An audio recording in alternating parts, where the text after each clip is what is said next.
Um, Wyrick, you're eating. You're eating dinner. And no, hang on a second.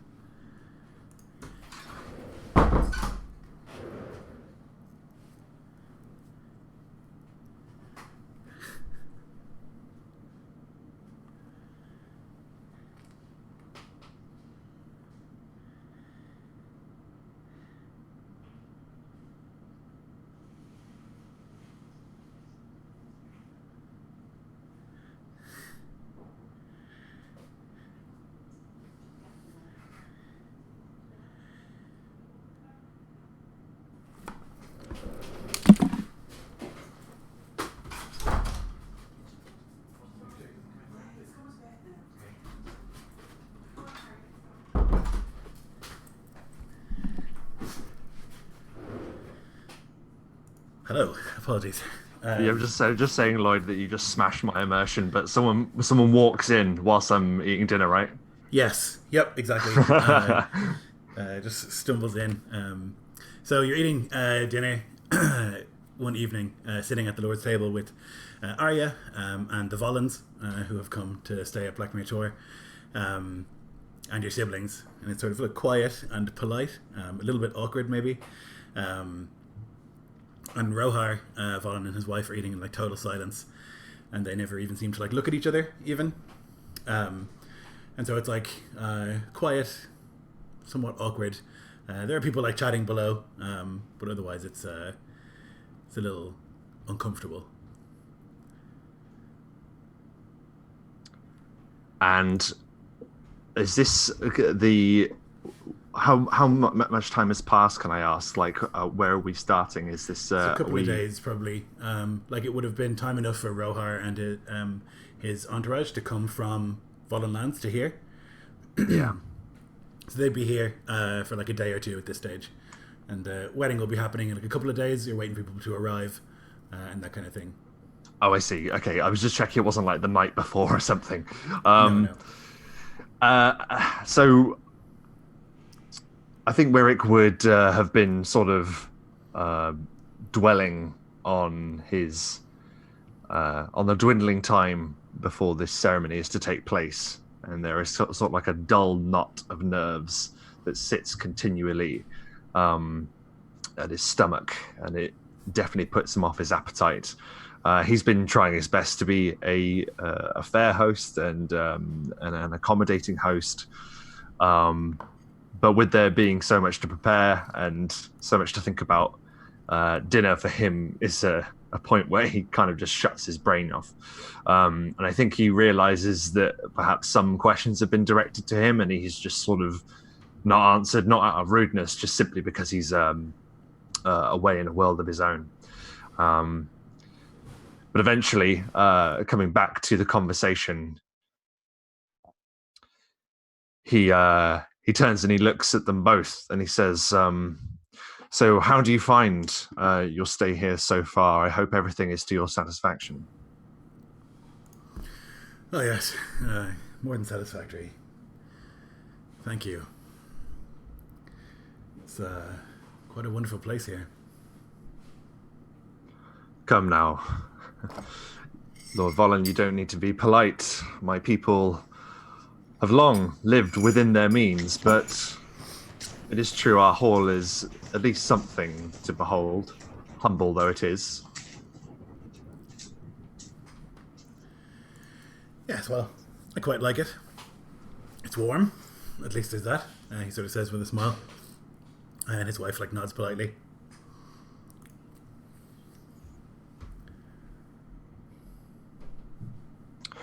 Yeah, Wyrick doesn't realize it, but another awkward silence descends. And he goes back to eating whatever is in front of him, his eyes just fixed on the meal. Arya leans over to you. And she sort of whispers, promise me that won't be us. And he mutters with a smile, somehow on just one side of his face, so only she can see. He says, By the old gods and the new, I swear it. I don't want to be boring. Promise that we'll go places. We'll go and do whatever you like. We can hunt, we can journey to the many holds of this land. I promise we won't be festering in the corner of some hall, glaring at each other. And he sort of like looks over to them, and perhaps he just catches Lady Vollen give like a sort of like a cold look towards her husband. Yeah, he like chews unusually loudly for a second, and she like rolls her eyes in disgust. Arya nods. Okay, I just even when we're old, we'll still talk. For the scant few days that I have had to get to know you, I know that you're different. And that, if anything, has been something that has made this easier for me. You're not like other people. There are many things that we can discuss, many things that we share. And he sort of trails off. Yeah, she sort of like turns her head to the side as you're talking, and then nods. We need to work on your flirting, Warwick. It's not great. But she smiles, and then like puts her fork down and gets up and goes to leave. Yeah, as she gets up, he rises and watches her go, and he looks to the two, the Lord and Lady Vollen, and he goes one last time to think of something to say to them. Can't think of anything, so just says, "If you will excuse me, I have matters to attend to." Yeah, Rohar nods. Of course. And goes back to his food. And as you like go to stand, you turn back around, and Wyla is in front of you, your sister. She's like looking up at you with a smile that you're very familiar with. And she says, "You know, you're getting married, and Willard is getting married, and it's probably important that I get married soon as well." Yes, of course. Right. But so then it's probably important that I look my best at this wedding that's going to be happening. Wouldn't you say? seeing the strategy sort of unfolding before him, Wyrick just sets his expression as grim as possible. He doesn't want to give anything away, but he knows that she wants something. So he says, "What have you seen?" Right, well, I need some money to have a dress made if I'm going to look my best, because I have to attract suitors, you know? So, and she just holds out her hand. Sister, we will discuss this, but of course, you will be made to feel as radiant as you deserve, I assure you. Okay, and the money? Well, I don't have it. She like laughs and punches you in the shoulder. Okay, I'll go tell her to make the dress. Tell a commission, yes, just do whatever you need to do. I will speak with our brother. Excellent. Okay, thanks, brother. Love you. And she like kisses you on the cheek and skitters away. You always love me when you want something.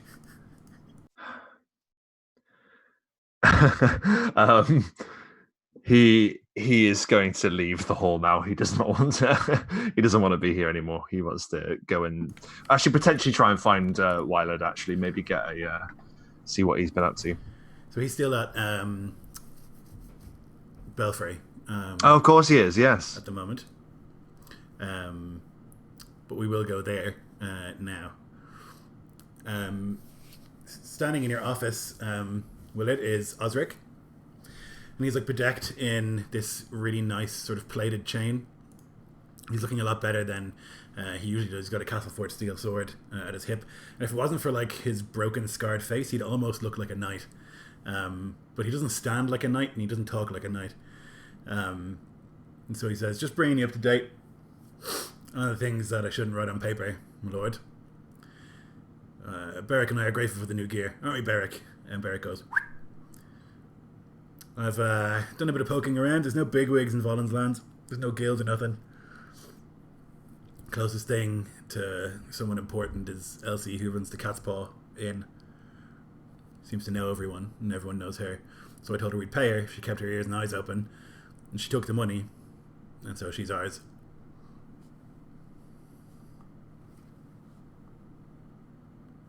Willard nods. That's good. There's also Norris Pate, the Cooper, who lives in Belfry. He's ours as well. And keep an eye open for anything within the castle.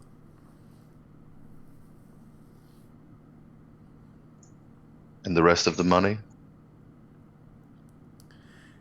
He grins. "Never get it past you, Lord, eh?" And he like reaches into a pocket and puts the remaining money down. Willard will gesture at the man to keep it.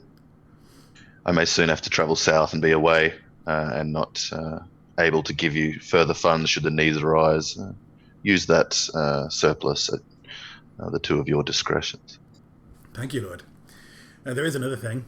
One of the men-at-arms, he's talking a lot. What does he say? How he used to be a Volan man, and they used to be Volan men, and that meant something, and now they're Slate men, and they didn't pick it, and there's no sigil, and I've let it slide for now, but if you want, I can kill him." Is he one of the three who marched with us to Foxton? "Yeah."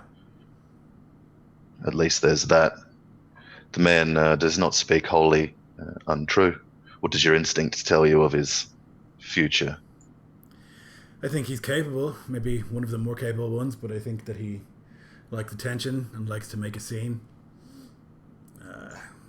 Would make a good example, although probably better to turn him as opposed to kill him." See to that, put him in a detail of my common guard. What's his name? "Oscar." "Should I make him a sergeant? Maybe that'll shut him up if he gets an important job and more money." He may like that, though it may bind him tighter to us if, after a good deed or something from him, that we reward him. Might change his opinion. "I could kick the Make shit him out a of him." sergeant for grumbling. No, that will prove his point. And his concerns that might be voiced by him but shared by others. The Volan are oppressed in some way. Well, I don't know. That would be my go-to. He looks at Beric and just raises an eyebrow, as in, like, what would you do? Yeah, he, how does he communicate, I wonder, usefully? Facial expression? Yeah. Gestures? I think he, would, like, err on your side of things, like, make a situation for him to show that he's supportive and then reward him. So he kind of, like, point at you, and I guess, like, without a tongue, he's good at charades, and so he'll kind of, like, make that clear. That sort of idea that, like, if we wait for him to do something good and reward him, he'll feel like one of us.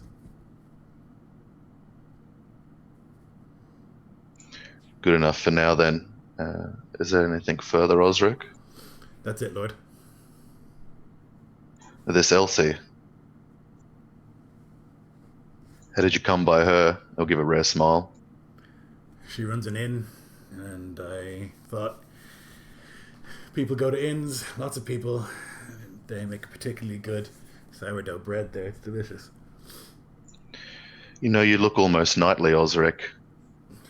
Me? Well, thanks, Lord. Got my hair cut. In the same aspect as Sir Cullen of Merewood, you strike me. Well, I'll take that as a compliment, certainly. It is intended so. Yeah, it depends how well you know Sir Cullen, I think, but I understand your meaning. He'll nod at that and look between the two men. Do you wish to come south to the wedding of my brother? Are you expecting trouble? No. But in case there is trouble. Beric sort of points at himself and shrugs, and Osric sort of nods. You should take Beric at least.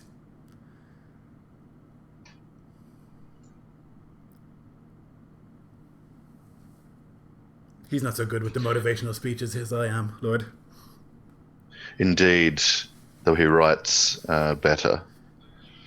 Lady Kayla will come through these lands to my brother's wedding. He'll point to a broken scroll on the desk. She is fitting of escort, concern, and hospitality. So we'll see to her if she comes. Wish to watch her closely as she passes through these lands. And he doesn't say anything more than that, but there's meaning in the tone. Mm-hmm. Yeah, Beric nods slowly, like he understands.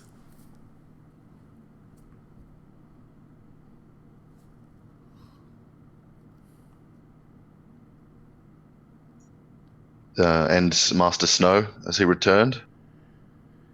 Aye, yeah. Things seem to be going well at the Fox Den. He put the guts in the tree, like you said. Good.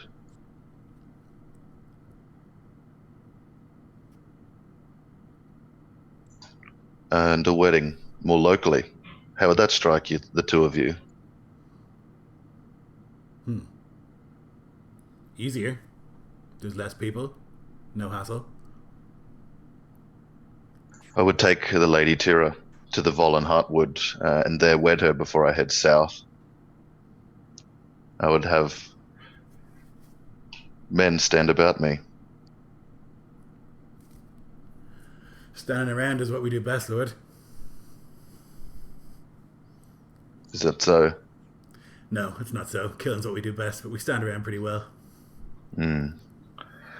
I'll let you know. I believe there's fresh oatcakes being made as we speak. I have no further business for you this afternoon. Thanks, Lord. And he looks excitedly at Beric at the thought of those fresh cakes, and you see as they're walking out the door, they walk very politely, and then they get to the door and start running. And Osric pushes Beric, and he bounces off the wall and just messing around. He'll close the books and put the scrolls in pigeonholes, take a black iron key, and lock his office, walk past the guards there out, find a small retinue to fall in behind him, and then go off seeking Master Snow. Yeah.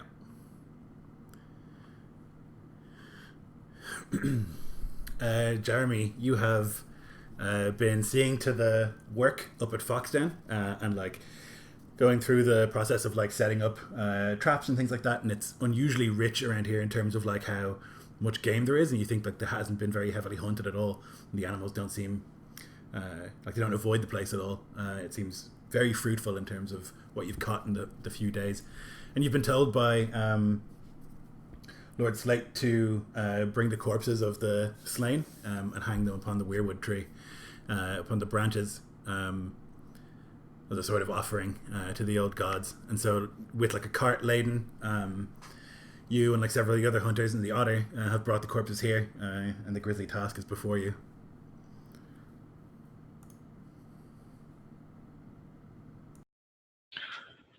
That's the last of them, Otter. And I have to say, I'm happy to see the end of it. And I think you kind of look at how close is the tree to the waters? Is it going to be spoiled by the corpses? No. So the tree is 60, 70 feet away from the stream itself.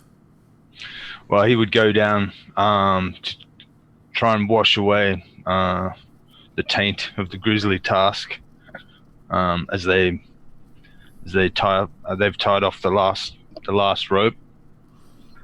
Yeah, there's a pretty bad stink in the area, obviously, of all these gutted corpses, and so all these guts like hanging from the tree. There's a bad smell, but there is a sort of like, as you like finish the process, you like get that sense which you've had before around this grove of like an awareness or something. And so like the wind blows in a particular way, almost like a sigh of pleasure.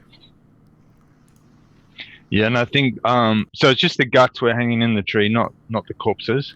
I think you're gonna bury the bodies and hang the corpse, hang the guts. Yeah, and each time the wind blows that certain way, I think he almost pauses mid-action, and like he's listening, or like he's hunting, and he's heard animal sign or something. You sort of pause and listen for that thing that's just beyond perception. And then he'll go to clean up in the stream, perhaps next to Otter, and say, "That's I don't know how well that will go over during the wedding. I hope the wind's blowing the other way." Yeah, he nods. And he sort of looks a little bit shaken or something like that at the strange sensations in this particular grove. Like the Otter talks a lot about how he's worldly and he knows about the old ways, but in your experience, he actually just talks a lot of shite and doesn't seem to know anything. And so he's like much more upset and freaked out by it than you are.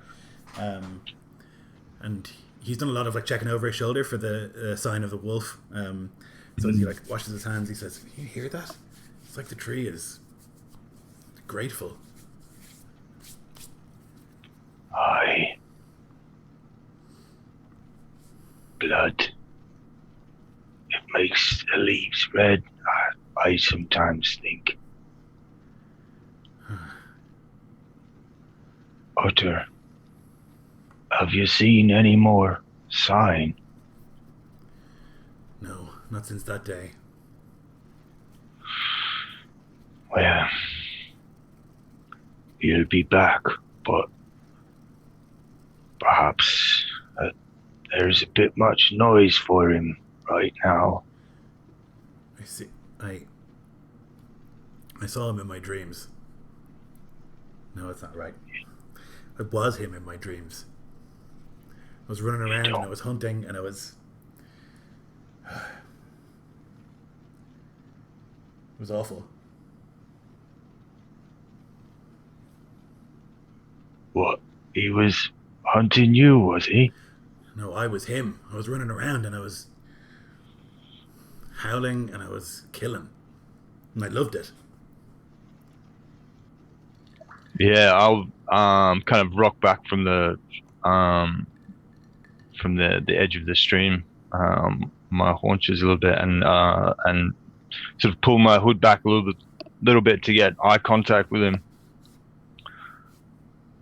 You don't say.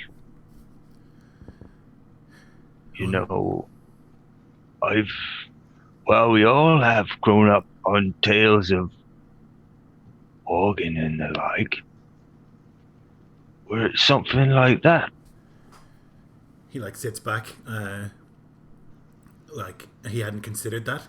I don't think so. It's just a dream. Yeah, just Right? a dream. Yeah. Just a dream. I'm sure, Otter, just a dream. Yeah. Do you think he's like one of the sons of the War King? I was thinking about that. It must be. They all came here, didn't they, to this forest, and they... He's old. So old then. These are good lands, Otter.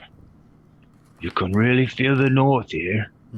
I didn't know how I'd feel traveling away from the slate, you know, but this is home too. I can feel it. It feels like home. It feels old and wild. And I hope our Lord feels it too. Yeah. And at that he'll stand up and he'll kind of wait to see if Otter's got anything else to say for a moment. No, he seems kind of transfixed at the thought that he might be a warg. Like, that's a total shock to him. Well, I guess now that we've done with decorating, it might be time to do the other business about the wedding. Something about a husband and wife, I believe. Gonna get married here. And he, like, looks up at the guts hanging from the tree and, like, the blood all over the floor and, like, romantic. Is that is that right? Have you shared those plans with Jeremy? Well, that would just be, I think, the traditional northern wedding is in front of a weirwood, you know? Well, I guess it's beautiful enough to be sure, and the smell of death, well, that's where we all end up in the end. There's something it's like a poem, I guess, you know, It's there's something there. proper northern. Yeah. He says, like, totally And- missing the sort of subtlety and, like, the any sort of attempt at, like, some cleverness. It's beyond him. All right then, let's get down to Belfry. Yeah. We have to catch something big, don't we, for the wedding? And the one in Blackmere. Yeah, how has that been going? Do we think we can cater for like 1.5 weddings? Yeah, I think, like, between you and the other hunters and, like, the richness of the land here, I think you could probably do that. Considering like the wedding in Belfry would be quite small. Yeah.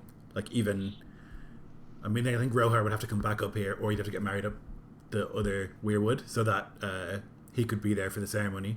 But, like, I think, like, with a bit of work and a bit of time, you could probably. I mean, you've been catching a lot, like, and big animals too. You know, deer and boars and things.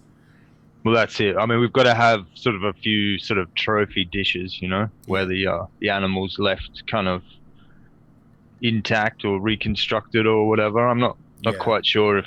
I mean, I imagine it's more rustic and practical up here, but perhaps there's some influence from the more lavish feasts to the south. Mm-hmm. So this wedding will have to happen after. I think it kind of depends because, like, probably it'll be the case that they'll get married in the grove in Blackmere. It would just be because Rohar has to be there, as far as I understand it. Like, Well, yeah. Well, I think it's not for me to decide anyway. So, probably head down to Belfry and find the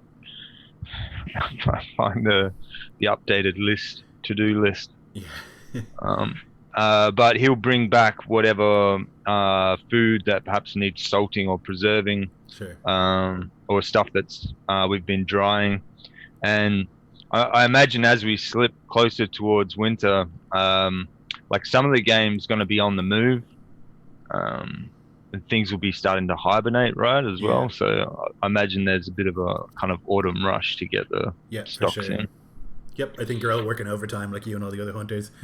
I've just been living in the fox den and, like, going out all day, every day, and hunting and trapping and things like that. But it's been very fruitful. Yeah, and so we'll return to Belfry. Okay. In Blackmere, Alfie and Lawrence, you're, like, in the courtyard doing the usual sort of training and hanging out when a knight arrives through the gates. 2 knights. and two squires. And they're walking their horses as opposed to riding them. And they kind of like walk in and look around and see like men of importance. Certainly, like Lawrence would look important, and I think rich. And so they'll kind of like stand, and I don't want to. Like it's clear that they're not so sure what they're doing, but they're like trying not to make a scene and trying to be polite. And so they just kind of wait until someone comes to speak with them.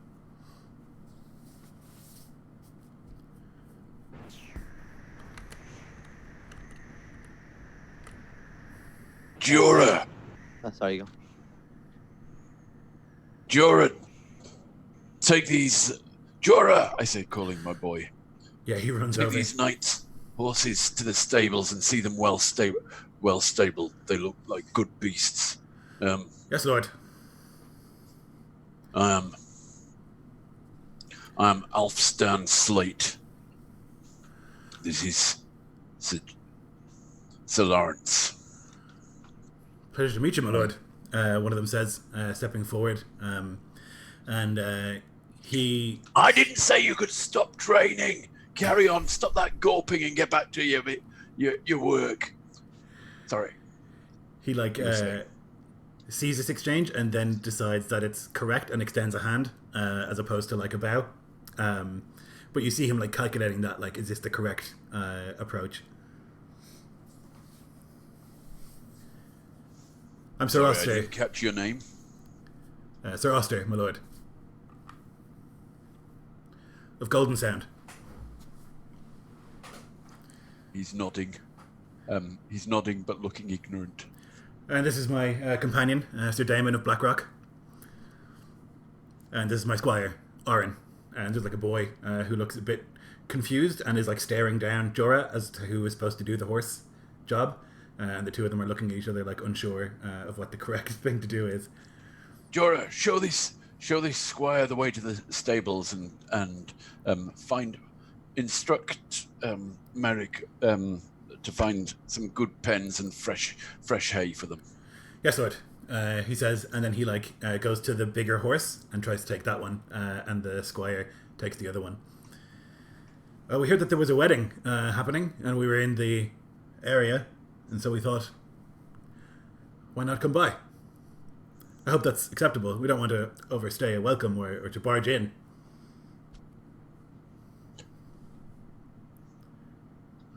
The hospitality of the Slate household is at wedding times is legendary. I say, not very warmly. Oh, we're glad to hear it. It's been a long road and it's getting bloody cold. Hey? He says, clearly not from here, you know. Because it's not that cold. Winter hasn't set in yet, properly. Are you far from home? Oh, quite a bit. Yes, from the Westlands, my lord. Been wandering up and down, taking my rest where I can. So What Lawrence brings here two has knights travelled. so far So from Lawrence home? here has Yeah. travelled quite a lot. Sir Lawrence, Sorry. that's not a northern name. Where are you from, sir?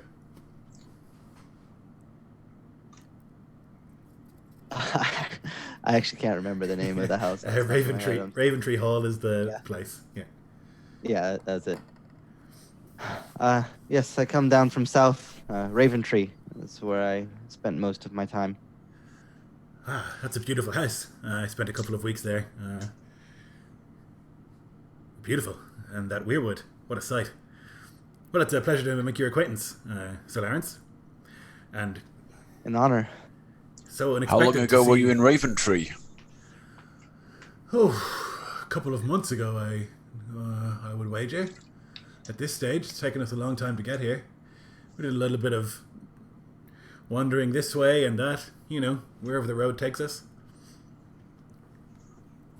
And when were you last in Raventree, Sir Lawrence? How long have you been here? I don't actually know like what the timeline overall has been. You would have, I mean, it's only been a couple of months that you've been up here, weeks even. You don't remember this man. But there were a lot of people at Raventree Hall, so it's entirely possible that he was there. Like, it's a much bigger castle in terms of how many people are there, but you don't remember him specifically. Yeah, Larence will like not necessarily want to like call them out publicly yet, given that we don't know the story, but he'll kind of make a note in his head to definitely let somebody know. But he'll kind of just ask, more curious than accusatorily. And what business has brought you so far north? As you can say, you're not from around here either. Some duty calls from your lord? He sort of smiles awkwardly. Yeah, that's the duty of the road, good sir. We are not landed knights.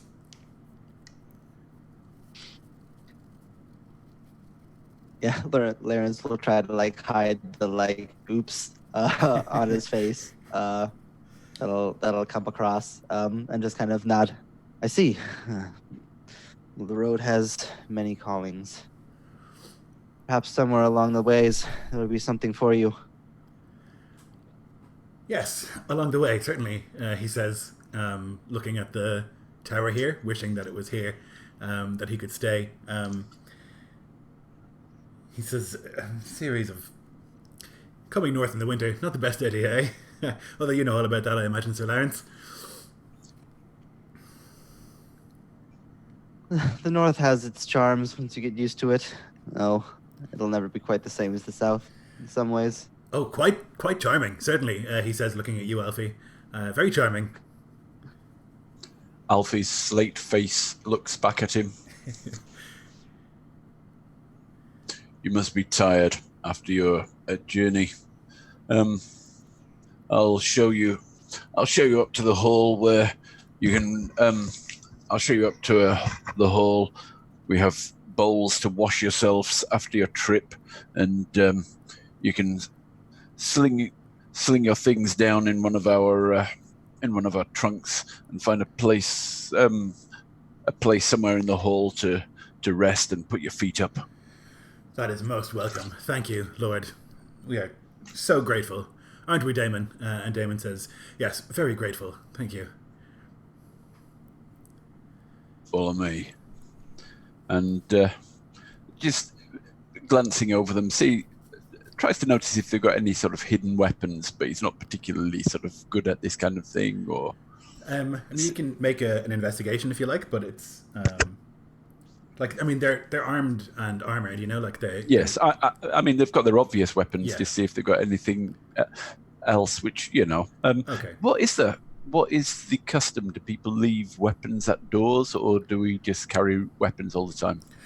I actually wouldn't be sure. I think you would probably, and like people who live in Blackmere would have weapons all the time if you're wandering around the castle and whatnot. Or you can, I guess. Not that you would, but you can.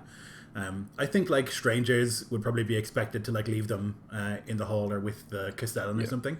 You know, carry their dagger, but not their sort of battle weapons. Yes. Yep. Yeah. So I'll take them upstairs and show them a place to sort of leave their shields and weapons, and you know. They'll do so. A place to relax and somewhere by the fire, water to bathe in, and sort of basic hospitality. Yeah, they seem incredibly grateful to be indoors at all, and like they're pretty caked in filth. I mean, not like filthy, but like they've been on the road clearly for a long time, you know. And they'll happily like wash themselves, and they'll leave their weapons without any fuss. I will be looking to see if I can see any, but I'm not an expert on this kind of security, but I'll see if I can spot any hidden weapons or anything like that. So I guess your assumption would be that if they're hedge knights and they're wanderers, they probably have like knives in their boots and things like that because they have to sleep on the road. So you think it's likely that they have weapons that aren't visible, but I don't know if you would make the assumption that they're deliberately hiding them. I think like, you know what I mean? I'll tell them if you have any, you'll be safe here. I'll call somebody over with what's the hospitality sort of Bread and salt and bread and salt. Offer them bread and salt, and then tell them, they need to leave their weapon. You need to leave. We're offering you hospitality, but in order to do so, you need to leave any hidden weapons. You can carry your daggers whilst you're traveling around, but more than that would be doubting the abilities of House Slate to defend you.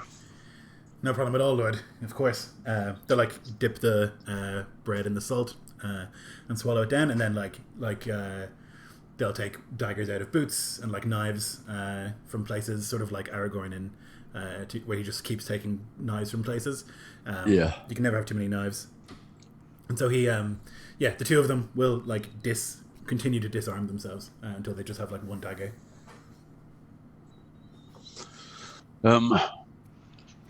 We were in the middle of drilling the recruits down in the yard. You'll forgive me if I go down, and you're welcome to come down and watch. And if you get bored up here, and once you've recovered, come down and join us in the yard, and see how we. And you can, but over dinner, maybe you can tell us how you train different techniques and training and things like that you've used down in the south. Be happy to, Lord. Thank you.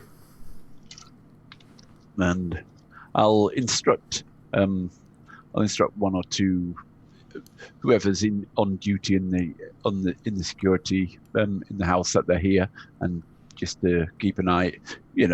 Have one of our house servants sort of hanging around in the area as a servant to serve them if they need something, but also to keep an eye on them. Yeah, as we walk away from them specifically and move from earshot, Larens will like whisper over to Alston as well. Those men, many people pass through Raventree, so I'm not prepared to make any accusation, but they would have been there when I was there. I don't remember anyone like them.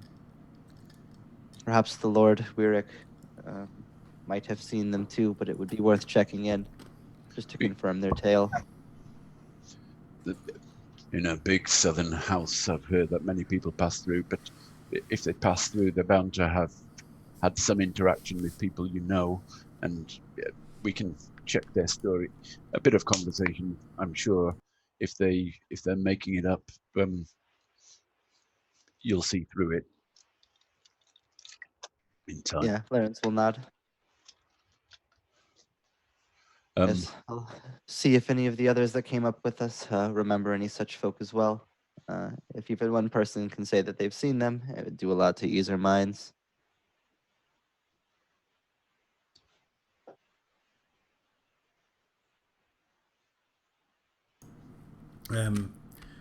Willard, in Belfry, as you're like getting prepared to speak with Jeremy, Tyra will find you. And sort of like look to like go to the wall where you go often, probably once a day even, to like speak alone.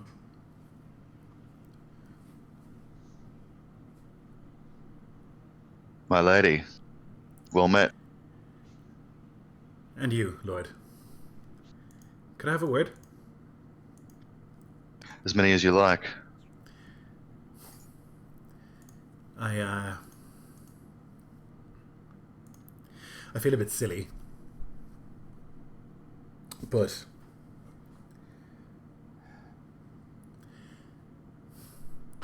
you only get married once, right? That's the plan. That's the idea. Only once, ever. That is the way here in the north, though in the south, lords and ladies will remarry. Right. Well, I don't plan on that. I plan just the once. Arya's getting this big party, this big thing, and everyone's going to come and make a big deal of it. And I don't get that. Do you want that? I didn't think so, but now thinking about it, I kind of do. Forgive me. Well, it's I had planned that. I thought you more I feel modest and disinterested in such things. I feel like I say I feel silly, but it's only going to be once, ever, and maybe should celebrate it a bit more. The important thing is the ceremony by the weirwood. That's the real thing. But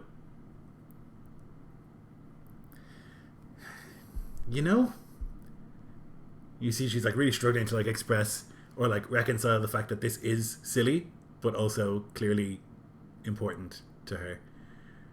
Like she knows that it doesn't fit.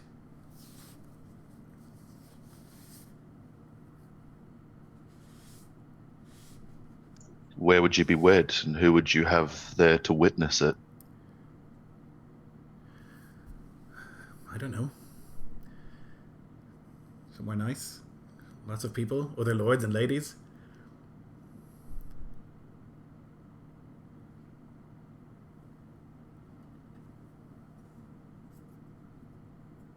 If it's not possible, then it doesn't matter. It's possible. The coffers are low and will be lower after my brother's wedding. And if the winter is hard and long, many people may starve. If the winter is kind, some still may starve. To take money now from what machinations are already in motion would be to imperil others for the sake of southern ornamentality.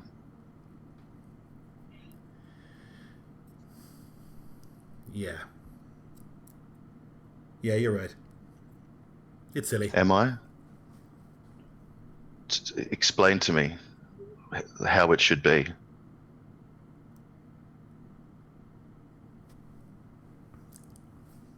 I don't know. I just think we should celebrate it, and maybe you're right. People maybe will suffer for it, and that's not right, and that feels selfish and stupid, and so we shouldn't do it. We should just do the tree.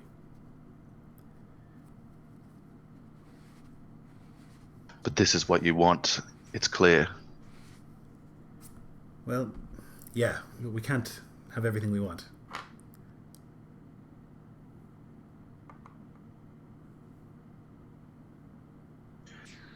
If it is your wish, I cannot deny you in it. And our houses, fates abound. Let the sowing of that be fitting of the union. I will have the preparation cease at the Vollenhart tree, and will speak to my brother that we might be married in the Tor by the Mere tree, with other lords and ladies to come. She like looks up from like she was looking at the ground, and she like looks up with a smile. Really?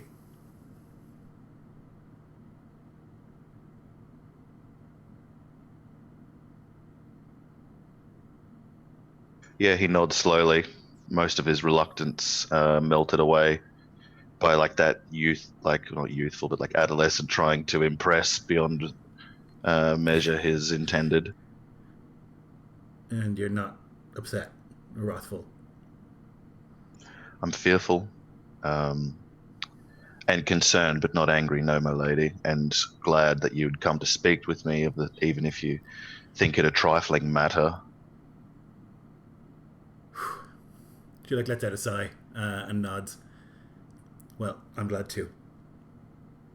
And then she'll like lean over and kiss you on the cheek. It'll be years from now. It'll be good that we did it this way. I think. She like looks back down to the ground.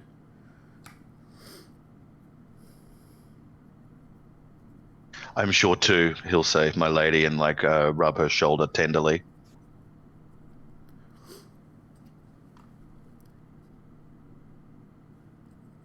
Okay. Is there anything else, my love?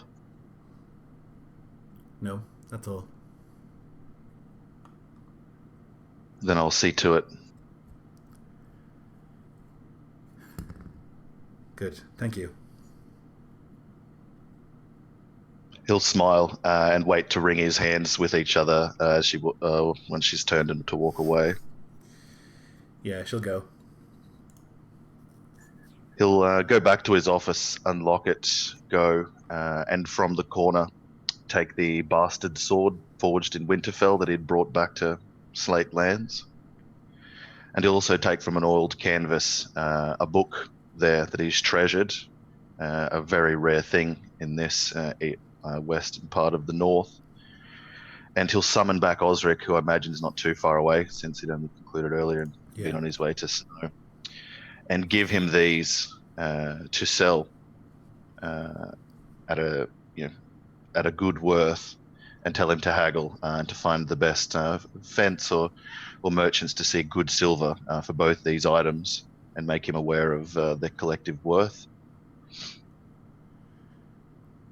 Are you sure, Lord? When I go south, yes, have this done. I will. Take a 2% cut for yourself, and the rest will be needed for the coffers of Belfry. I'll see it done.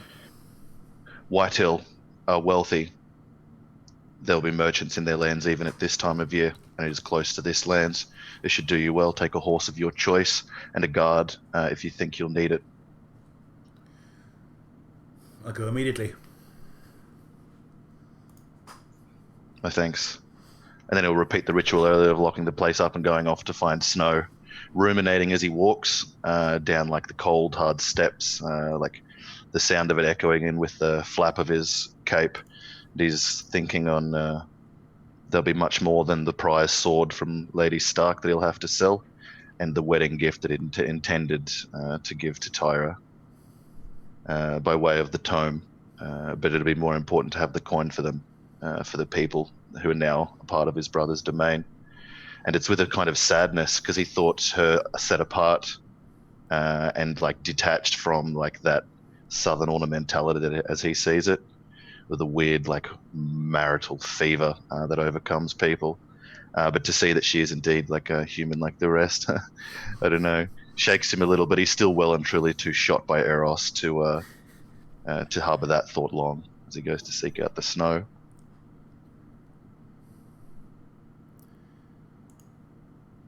Yeah, you can find him, I guess, in Belfry, somewhere around the courtyard, probably, coming back with the otter and like a cart full of dead animals. The old god smiled on your venture, Snow.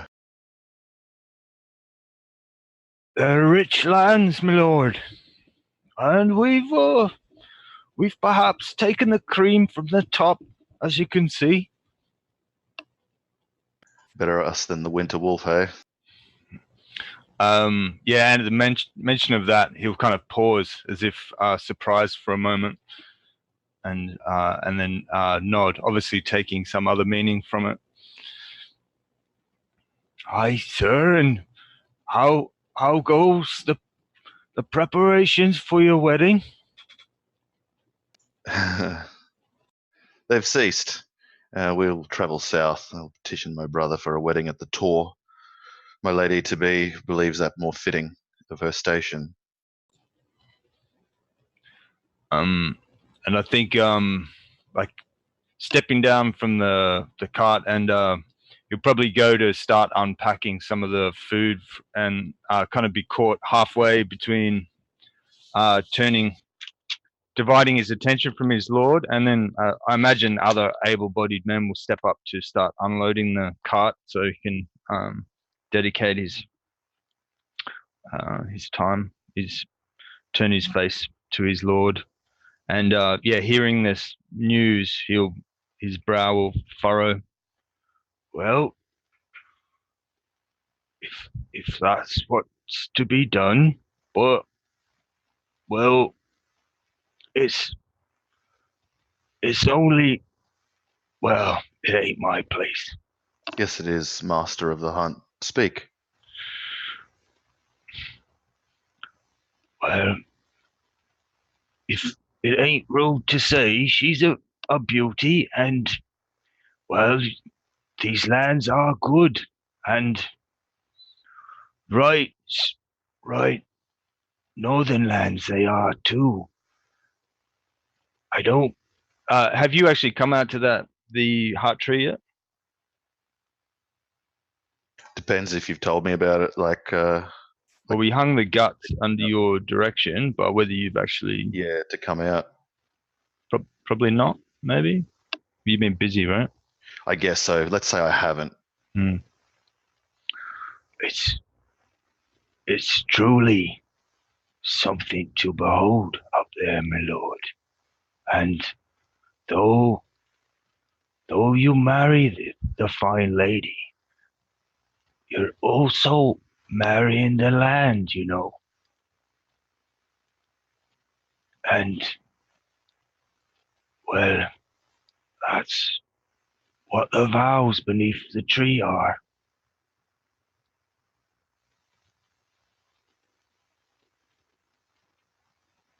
I take your meaning.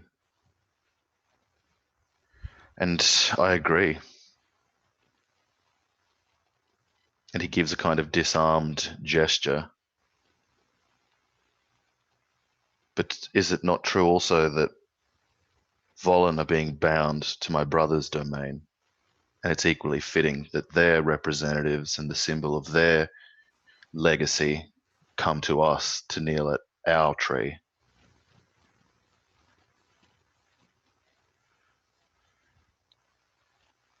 His mouth will go open, and he'll kind of his eyes will flick up to your face, and then down, and then he'll give 1,000 yard stare, and he'll say, "Well, that's all well, I guess, but I don't know if that stern old face up there on the ridge will know nothing about it, you know. I don't know, but either way, as you should come out there with your wife at some stage and do something. But, you know, as you wish, my lord." I do wish to see the place and pay my respects to the gods. And I'll take your advice. Tira and I should go. I know you've just come back from that place, so I will not ask you to guide us there, but you have men who could do so. Aye, lord. And would you go first or when you return?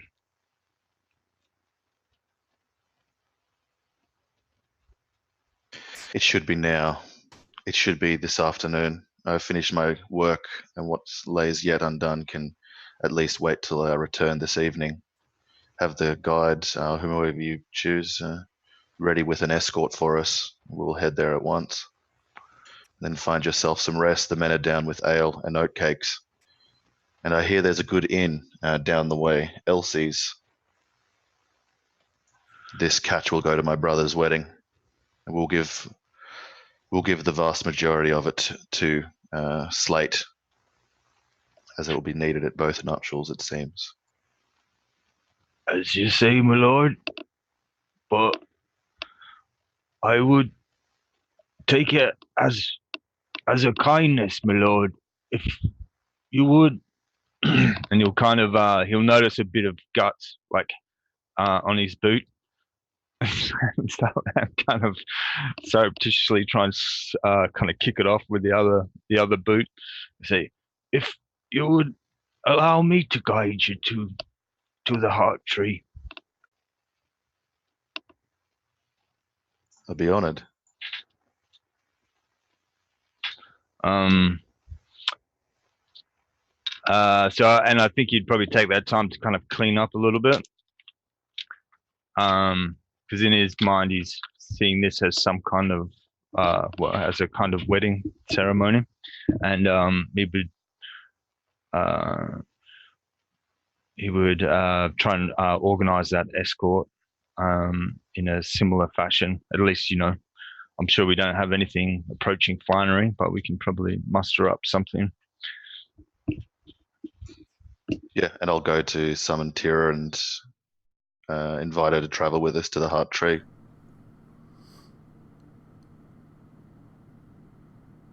Yep, that can be easily arranged. So is the intent to go to the Heart Tree to see it or to get married there? You're going to get married in Blackmere Grove. Yeah, Okay. I appease Tira, but I hear what Jeremy's saying, and I want to see the place, and probably would have liked to have gone there if not for all the other stuff that had to be done first. Yep. It makes sense to me because it's close to Belfry to go there now rather than before. Yeah. Rather than after the wedding, because we may be there for some time. Yep. Okay. No problem.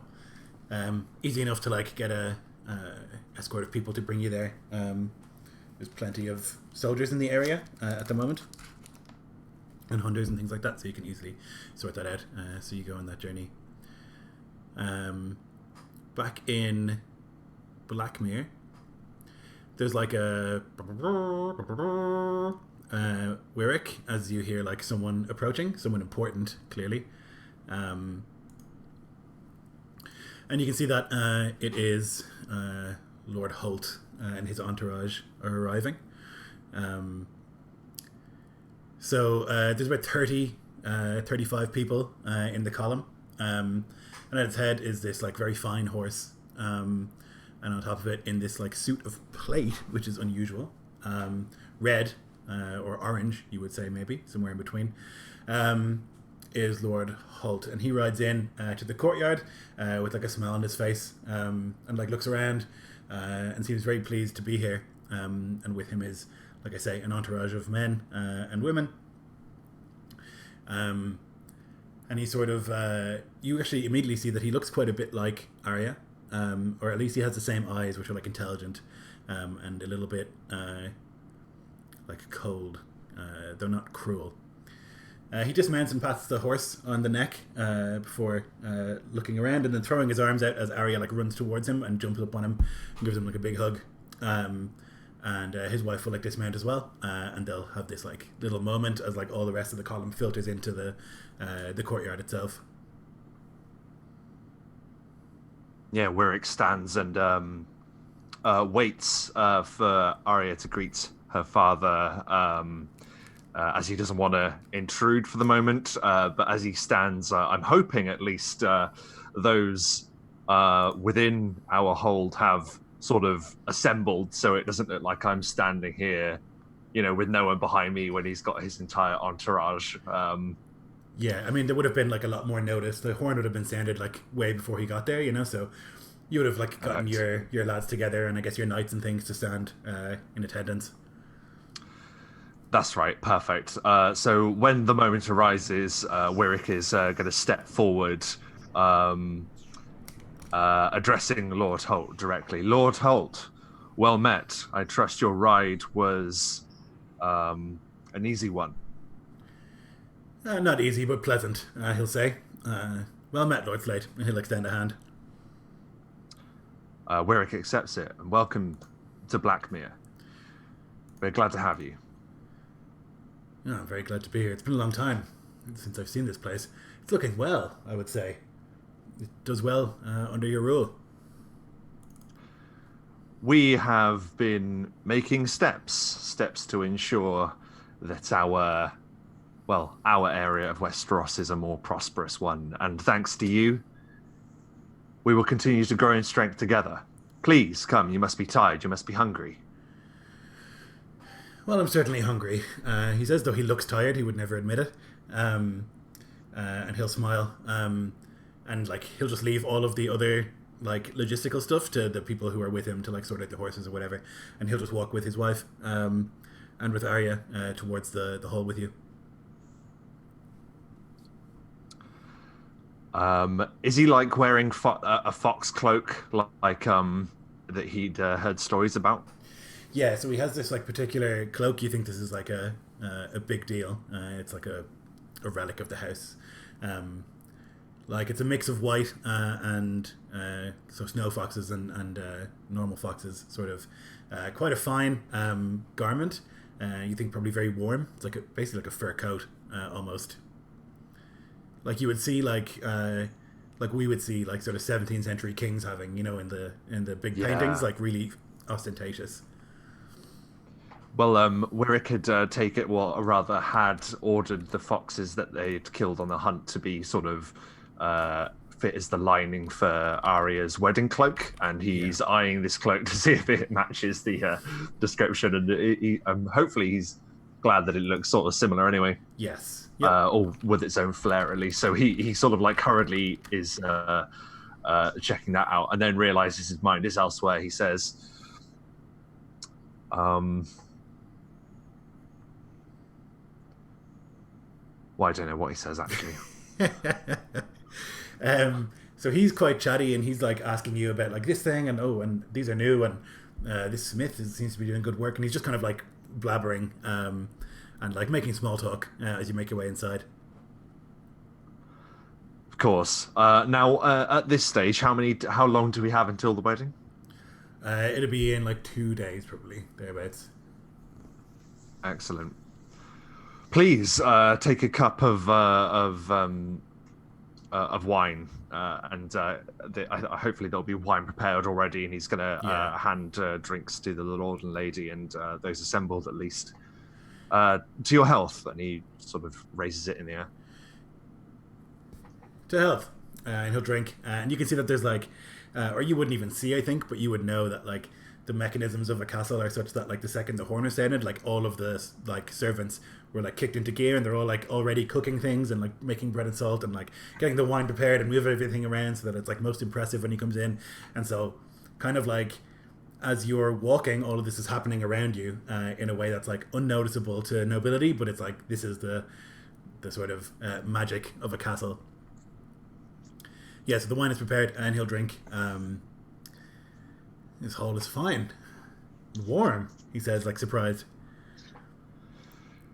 It is, and it is made finer with your daughter's presence. She has brought a life to this place that has not been seen for some time. I understand it that we have your upbringing to thank for that. Yes, well, she did spend a lot of time in Winterfell. Maybe that was part of it.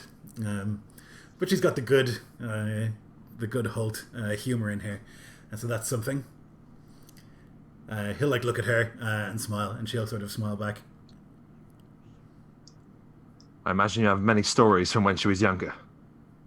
Oh, you have no idea. Very hard to keep this one in one place for a long time. I imagine Alfie as a house member and although not immediate family, still family, will be in attendance in the background and with a sort of slaty expression in his face, occasionally sort of engaged in sort of small talk by some other sort of minor family member and from the Holts, and he'll just with a be straining to be to smile and do the right thing, but he's not really in the mood. Yeah. He says, it's much warmer than your father used to keep this place very cold. That's my abiding memory of this place, unfortunately, is one of shivering. But this is much more pleasant, I have to say. I'm sorry to hear of his loss. He's a good man. Thank you. And he was a good man, and the cold didn't seem to bother him, so he allowed it to bother everyone else. And he cracks a smile. Yeah, he smiles back as well. He was a hard man to please, and he did tend to keep a stern countenance, though I'm glad to see that at least you crack the slate every now and then. Every now and then, it is important. Though I must say, my father had a different approach to governance and to ruling his lands than I do. I understand that we have to reach out to our allies and our friends, for this is a difficult time indeed, but a prosperous one, and winter is coming. Isn't it always? You're right, though. I do think that it's not going to notice you and your brother's work of late, trying to connect these disparate places. I think that's probably wise. Winter brings reavers from the coast, and while we're not so troubled by it, I know that those of you on the coast certainly suffer under them.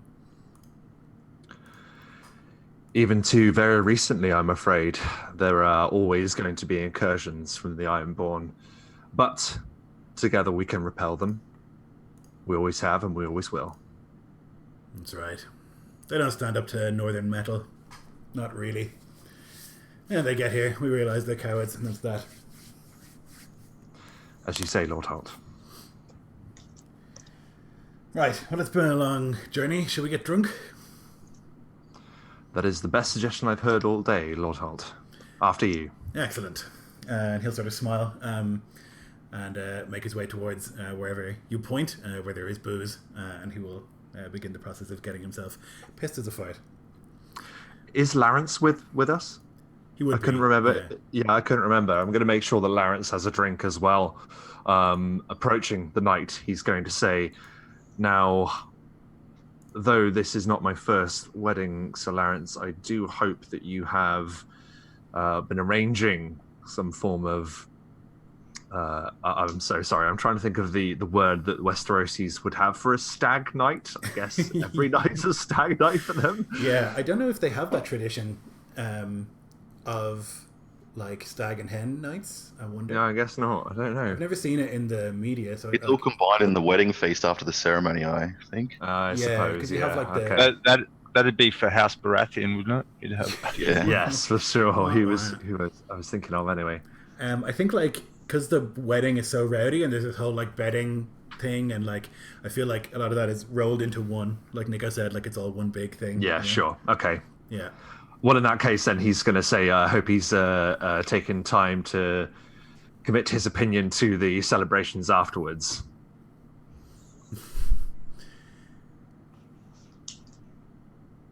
I'll be certain to let you know how things go. Did you want to do anything in terms of like a martial contest at this wedding? Because I think that would be Lawrence's probably like focus. But I just wonder, like, did you want to do something, not necessarily a joust, but even like a melee or something, or competitions and things like that? Well, I'm thinking Lord Holt is a very martial individual, and we're trying to be hospitable. So if that's something that would go down well, then I think absolutely we should have archery, so we can show off our newly trained lads who have been using the bows. Oh yeah, like Nico's saying, jousting as well. Yeah, that would be ideal. Okay. So that's something that you could have been seeing too in the run up to this, Lawrence, is like making a jousting ground, because they don't have one. So you'd have to like find a piece of flat land where you could like create a space, you know, that's even, and like that you could put the barrier up in the middle and like places for people to stand and sit and things like that. So that would have been, I guess, what you've been doing for the last while when you're not like training. Yeah. Okay. Cool. Just wanted to be sure like what the plan was. Okay. Yeah. So he'll Lord Holt will sort of like chat pleasantly. He does seem pretty pleased to be going to a wedding. You maybe think that he's pleased to be out anywhere, you know. But yeah, he's a very jovial sort of guy, and seems you can see a lot of Arya in him. He doesn't stand a lot on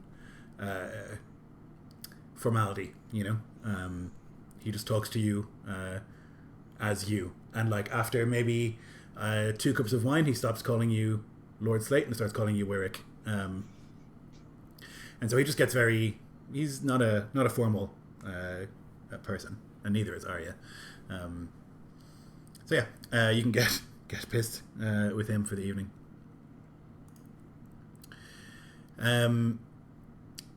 Okay, let's take a quick break there. I really need to use the little girls' room. So we'll come back in about 5, and we'll have more terrible people arrive at this wedding.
Later that day, when Lord Holt arrives, there'll be another,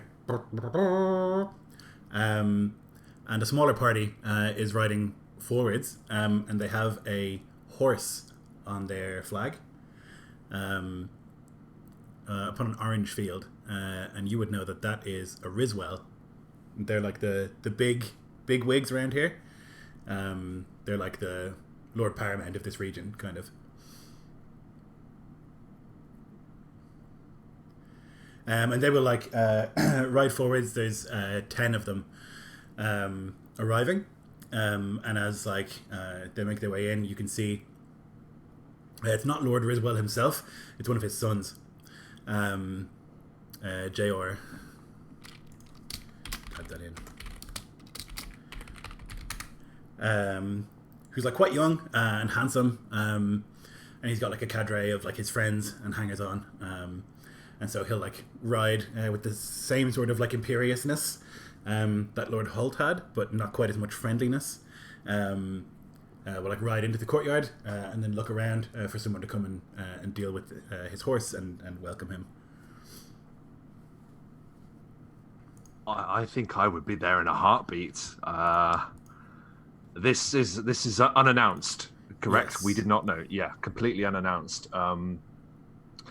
Yeah, once again, sort of rallying as many people as he can to the courtyard. I think Wyrick is going to be in the central courtyard as soon as he can, and crossing across it, he calls out, Lord Riswell, you honour us. We did not receive any word of your approach. It's late, he says, and he like climbs down off his horse and like jumps into the muck. My father can't make it, but he sent me in his stead. He had been speaking with your brother. Ah, yes, Willard. Willard, that's right, yes. He'd been speaking with Willard. There was talks of increased friendship and communication, and thought it was good that I came. And so here I am. Well, as I say, this is an honour, and we bids that you return fair greetings to your father. Please, come, you must drink. Lord Wyrick, are you going to introduce us, your family? He says, Alfie, having gathered Lady Nora and the others, certainly your sister, Willa Slate, Weiler. Alfie's gathered Weiler and brought her down to the courtyard with him and his mother. Yeah, I think the family would be standing. Weiler like looks, wishing that she had that dress already, but I guess she'll wear it at the wedding. She's like not done up. She's like been out being a northern girl, and so you see her kind of standing behind your mother a little bit, and then you can see your mother like elbowing her like to step forward, and then she does. He like looks across all of these people and smiles, although it's very much like a lord smile, as in like painted on. Wonderful to meet you all. There'll be quarters and things. It's been quite a journey. I would love to bathe and get the dirt of the road off me. Well, certainly I will ensure that quarters are made for you, Lord Riswell. And as you say, you have ridden far. And it's at this point that Wyrick is sort of like looking around at the nearest person to sort of like somehow psychically tell them to make all of this happen. I'm guessing we don't have room for him, by the way, Lloyd. You don't have room for all these people, no. So you've got Rohar and his wife here. They're currently in like what you would call like the best guest quarters. And then Lord Holt arrived with his people. And now this person's arrived also. And in terms of importance, this guy should have the best room, by far. The Rohars, did you say? Yeah. Well, he's They're currently there out. because he's been there for... He's just been here for a while, and so you've been giving him the best room while there's no one else, I guess, but yeah. Yeah, I'm gonna just. I'm sorry, it has to happen immediately. Warwick is gonna take. Who would it be? The Maester? Who is it that's helping him with this currently to sort the rooms out? It would be the. There's probably like a name for this servant, but I guess like effectively the butler, like whoever is in charge of all the servants, like a steward kind of person. Yeah, okay, a steward. Yeah, that's I'm good. not there. Yeah, it'd be Willard. Our mother is the Castellan, so Yeah. she'd be able to do it. Yeah, Like an old courtier, so For she sure. might have experience. I think she probably like when she arrives and has done her introductions, will excuse herself and like walk like a safe distance away, and then when she gets inside, you can just barely hear her going, "What the fuck are you doing?" like screaming at people to get the shit in order, because Lord Riswell is here. Excellent. So with that in mind, he's then going to go to his sister. He's going to go to Wyler. Yeah, she'd be here as well. Like I think Alfie grabbed a lot of people to bring to meet Lord as well. You can kind of do like a walk and talk as you bring him inside to the hall to have a drink. That's right. Yes. And whilst he's doing that, he's going to sort of like motion for her to come over, as in like he's going across the room, like to get her. Like, Yeah. and he's going to say, Lord Riswell, might I introduce my sister? This is Wyler. Ah, a pleasure to meet you. He says, and she like they have some sort of polite, little awkward small talk. Like she's 15, he's 23. And he like they sort of politely small talk as like wine is brought over and bread and salt and all the rest in this like swirl of activity that's still kind of going from Lord Holt arriving, and now there's like another person, and so it's doubly like servants are like running across the Great Hall to like get to a place to do things, and like there's a lot of activity happening. Yeah, I think it's sort of like a balancing act, and he's never found himself put under this much stress when it's come to like celebrations and things like that. He's looking around, seeing who everyone is talking to, making sure that everyone is there, and he's he's pretty overwhelmed by the whole thing. Like the horn blows again, and Lord Wiswell sort of like looks, more guests. Goodness, where you put them all? He says, sort of smiling and making like a wry joke, and he like puts his hand on your shoulder, sort of reassuringly. Did I get a hint of sarcasm in that comment? Yes. Was it? Yeah, it was like where you're going to fit people because you're shitty and small. Is that the tone I got from it? It wasn't quite as rude as that, but it was like, this is a small castle and there are a lot of people coming, it seems. Yeah, it wasn't quite as condescending as this is a shithole, but that's evident on his face because he lives in a real castle, but yeah. Yeah, so Wyrick now thinking internally, he's thinking, I'm a lord, why am I having to run around after all of these people? Why aren't there people helping with this? But regardless, he's going to look to see who will bring him news of who's arrived. Alfstan is already on his way to see who's arriving and to welcome them to Blackmere with their due. Yeah, another party of about 10 arriving. Another banner horse, this one black, a white horse in a black field. That would be House Rider, who are a direct banner house of Riswell. And they ride in, and at their head is Lord Carrick Rider, who's also called Black Rider. Welcome to Blackmere, Lord Ryder. We are honoured by your visit, and we welcome you and offer you the hospitality of our house. Lord Slate is just at this very moment welcoming Lord Riswell, but he shall be delighted to greet you and in person when he has a moment. All right. It's fine. Don't worry. He says, as you're like trying to say it all correctly. It's all good, boy. Good. Don't worry. He says, Riswell is here? Agor? His son, Geo. Yes. First time I've met him. He's a good lad. He says with no hint of sincerity whatsoever. And then says, it's been a bit of a journey. Can we get washed up and all the rest? Yeah. I'm sending my I'm having my squire clear out my my quarters at the moment, and it should be ready for you. We didn't receive notice of your coming, so if you would like to take some, we can give you a place in the hall to sit and wash yourself and refresh yourself, and in 30 minutes or so we'll have your chambers ready. That'll do. He'll say as he gets down from the horse. He's big, like as tall as you, and heavy set.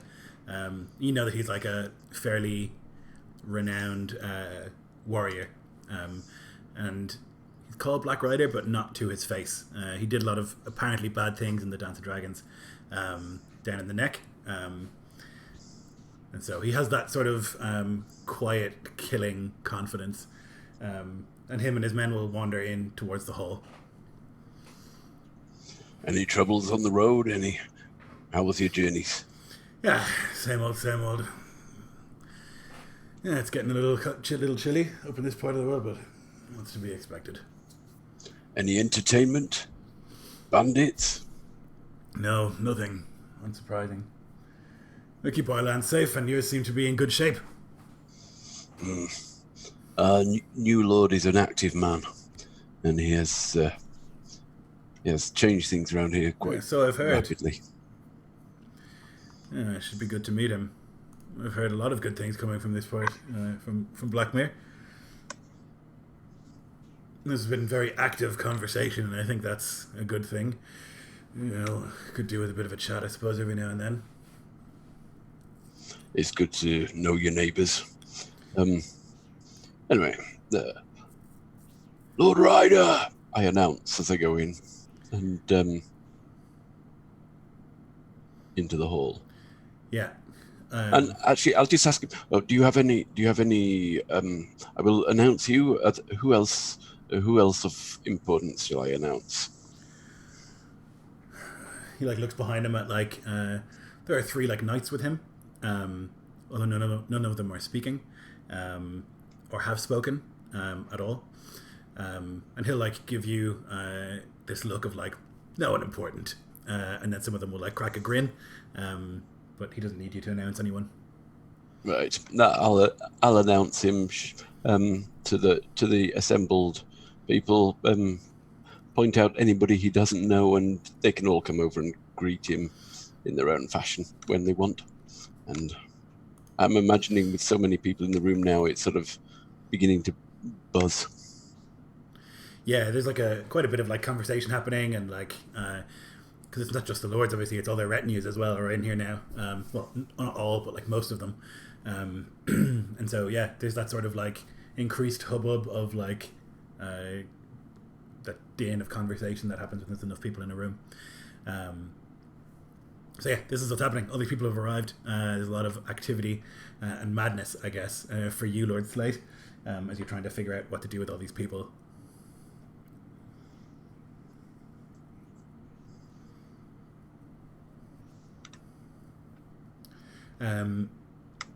The horn will blow a third time later that day.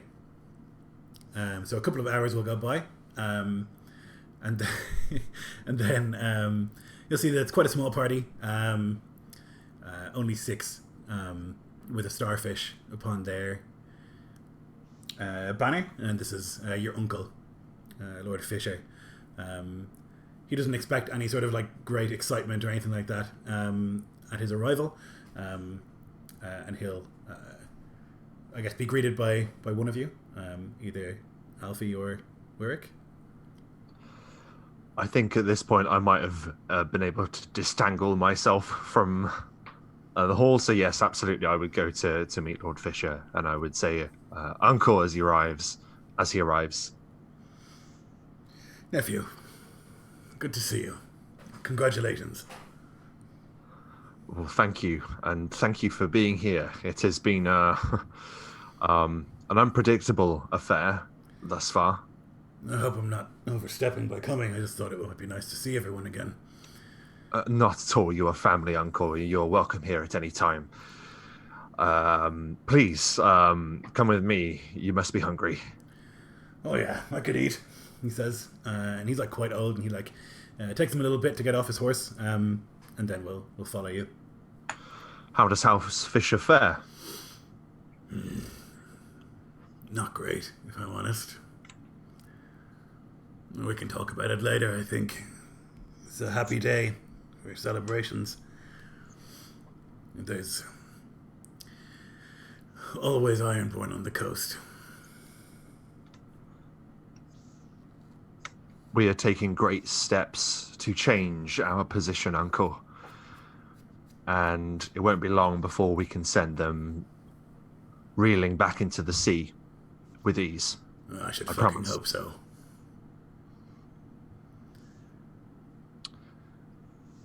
Shall we? And he sort of gestures as they walk into the main hall again. Yeah. Am I safe to assume that the logistics of where people are going to be sleeping are now being dealt with? I.e. the suggestions in the chat, or is Yeah, that so I still think- an issue? I think Jor Riswell will be going to the finest, like the guest room, basically. The best one. And then, like, the thing is, there's lots of knights and things with them. Well, not knights, but like the equivalent, like northern warriors, you know? And they would ideally have somewhere to sleep, but they're not going to complain about sleeping in the hall because that's what they have to do a lot of the time when they go to places.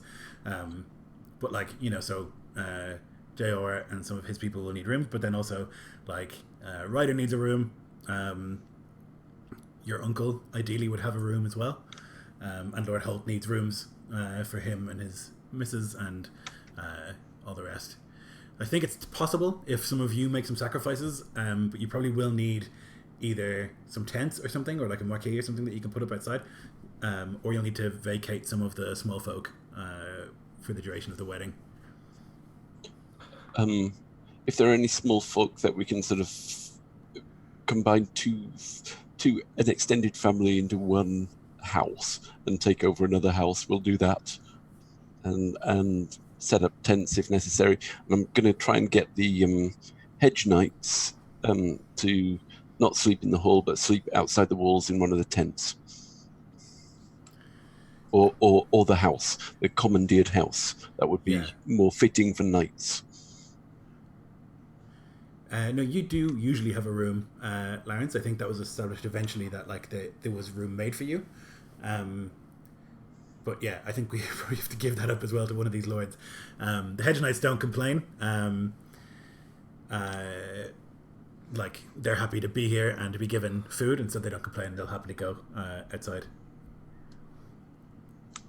Well, happily is an overstatement. They'll go willingly. Basically, sleeping in the hall will be our people we trust, and maybe the Fisher family warriors too, but sort of people we know or are related to, I guess.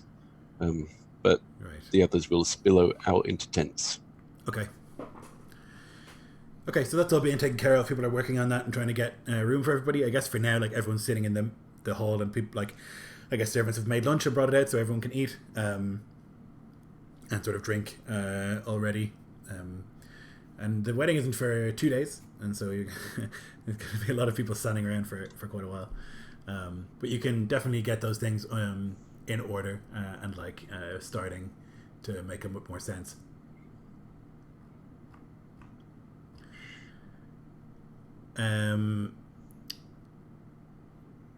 Willard, you've made your way with Tyra to the to Foxden. And then beyond that, with like Jeremy's assistance and some of the other men have like made your way through the woods. It's quite a walk until finally you like cross this little stream, and you can see this great weirwood that stands in the forest here.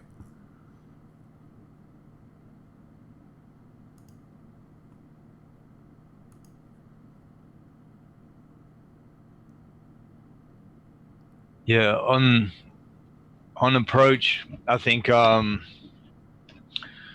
Jeremy was walking with Willard and saying, and would have shared with him that strange and otherworldly sighting they had of old One Eye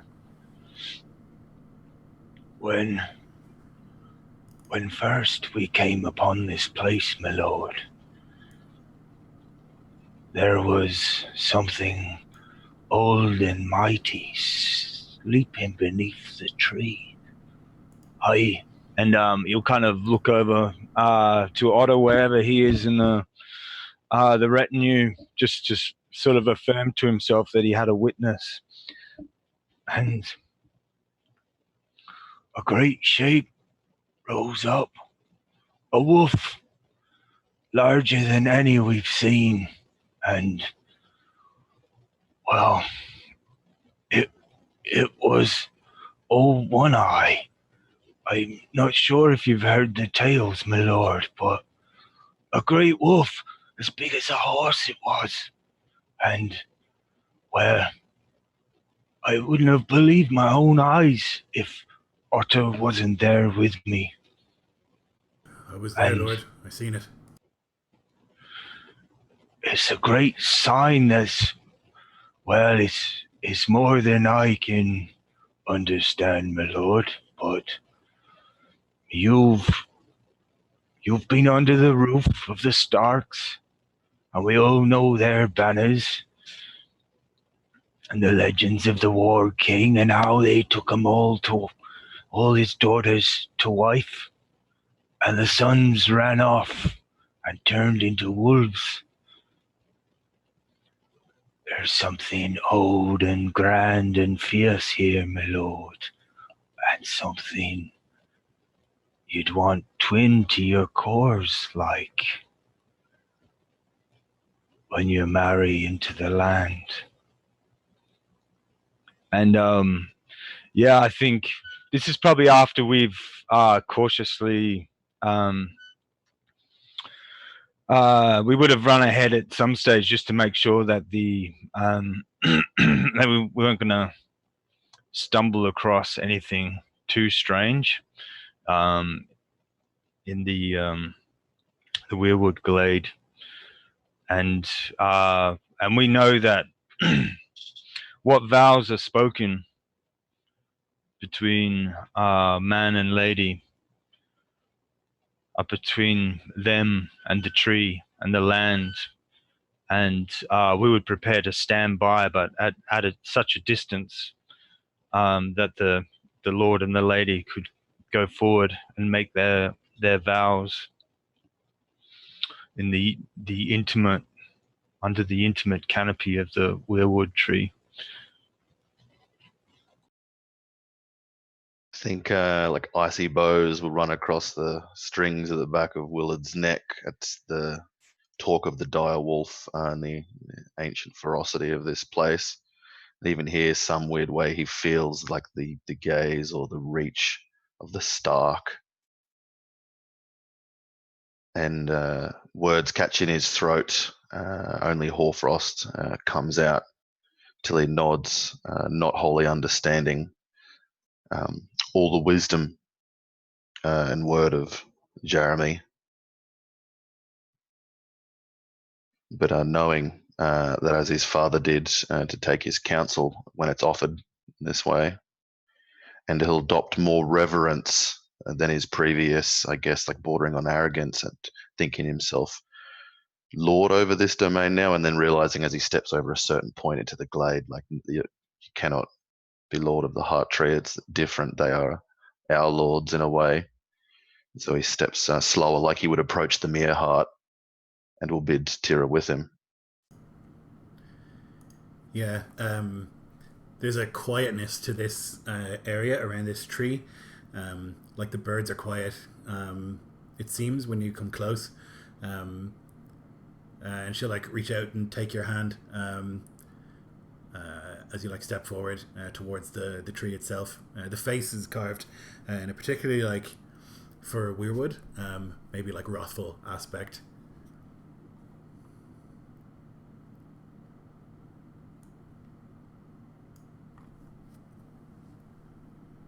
Yeah, there's like not much sound, but there is a dripping and cracking of some of the frozen guts still hang from the tree.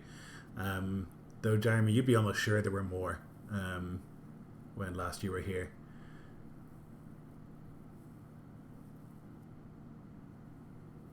Yeah. Is it taken from the lower branches, or perhaps crows and the like have come to feed upon them? Yeah, very possible. Or the tree ate them. Yeah, we will withdraw into the woods that surround the glade, so almost like we're unseen. Mm-hmm. Unseen foresters are becoming one with the wood, doing as much as we can to allow this lord and lady to be to feel alone in the glade.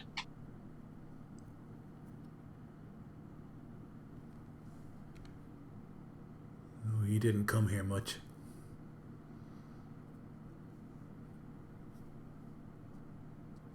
It's a long The way. tree is angry. Yeah. It does seem that way. Maybe it's because we didn't visit. It's a long way from Belfry.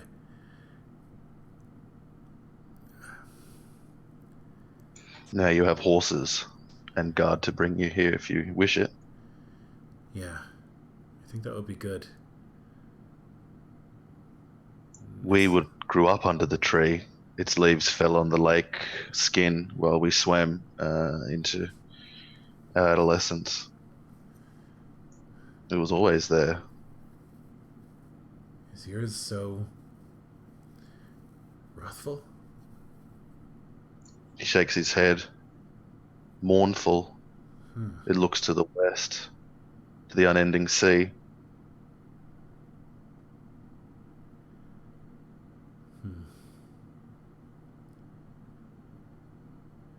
She like looks up at the branches and the guts. And just The enemies of your father, I'll say, as she eyes the grisly tokens. The tree wants this.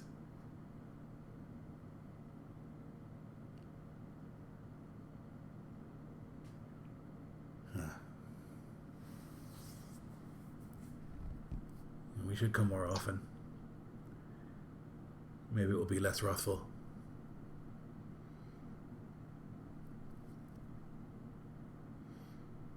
He doesn't seem convinced, but he won't convey that with his face. There'll be many more to hang in the tree in the winters to come, and the years may be harder rather than fair, and the future so uncertain. But harder things than this might needs be done or seen.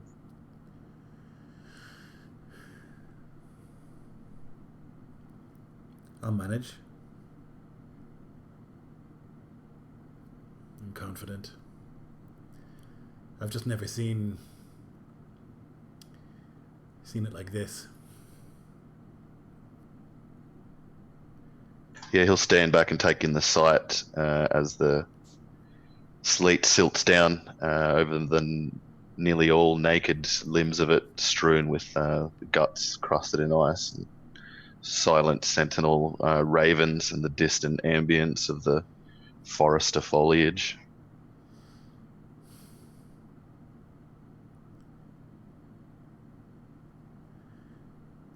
It's hungry, probably, this tree. We didn't give it enough attention. And so if there's hard days ahead, well, that might be an upside. At least the tree and our gods will be pleased.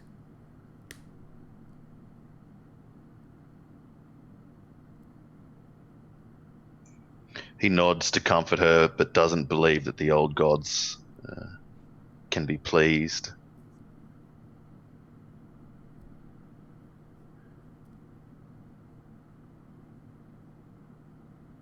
She like takes a step forward and then another, and is like almost touching it, and then puts her hand on the bark and like closes her eyes for a second.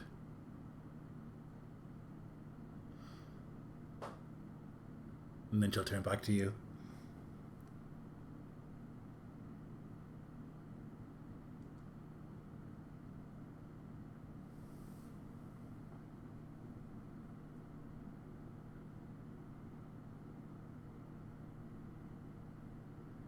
It's good that we came.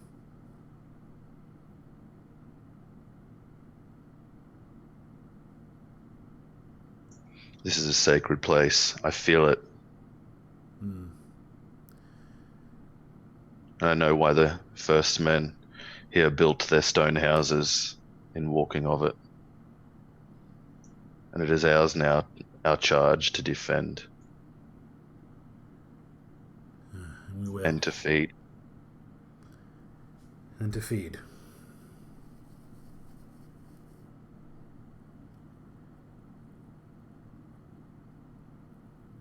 It probably doesn't like Northerners. But I imagine it likes the taste of Ironborn. He'll instinctively look out to the west. The word always summons that physical reaction.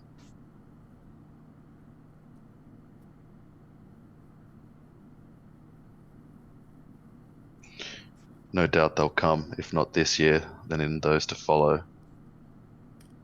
I swear by this tree, I'll die before they seize this place. And if the old gods will let me, our children will defend this tree. I swear it too.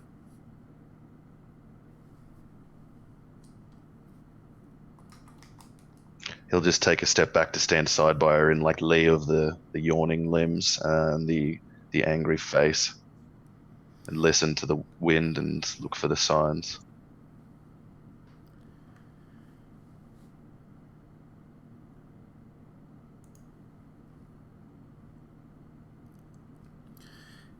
Yeah, she stands there for a time with you, like absorbing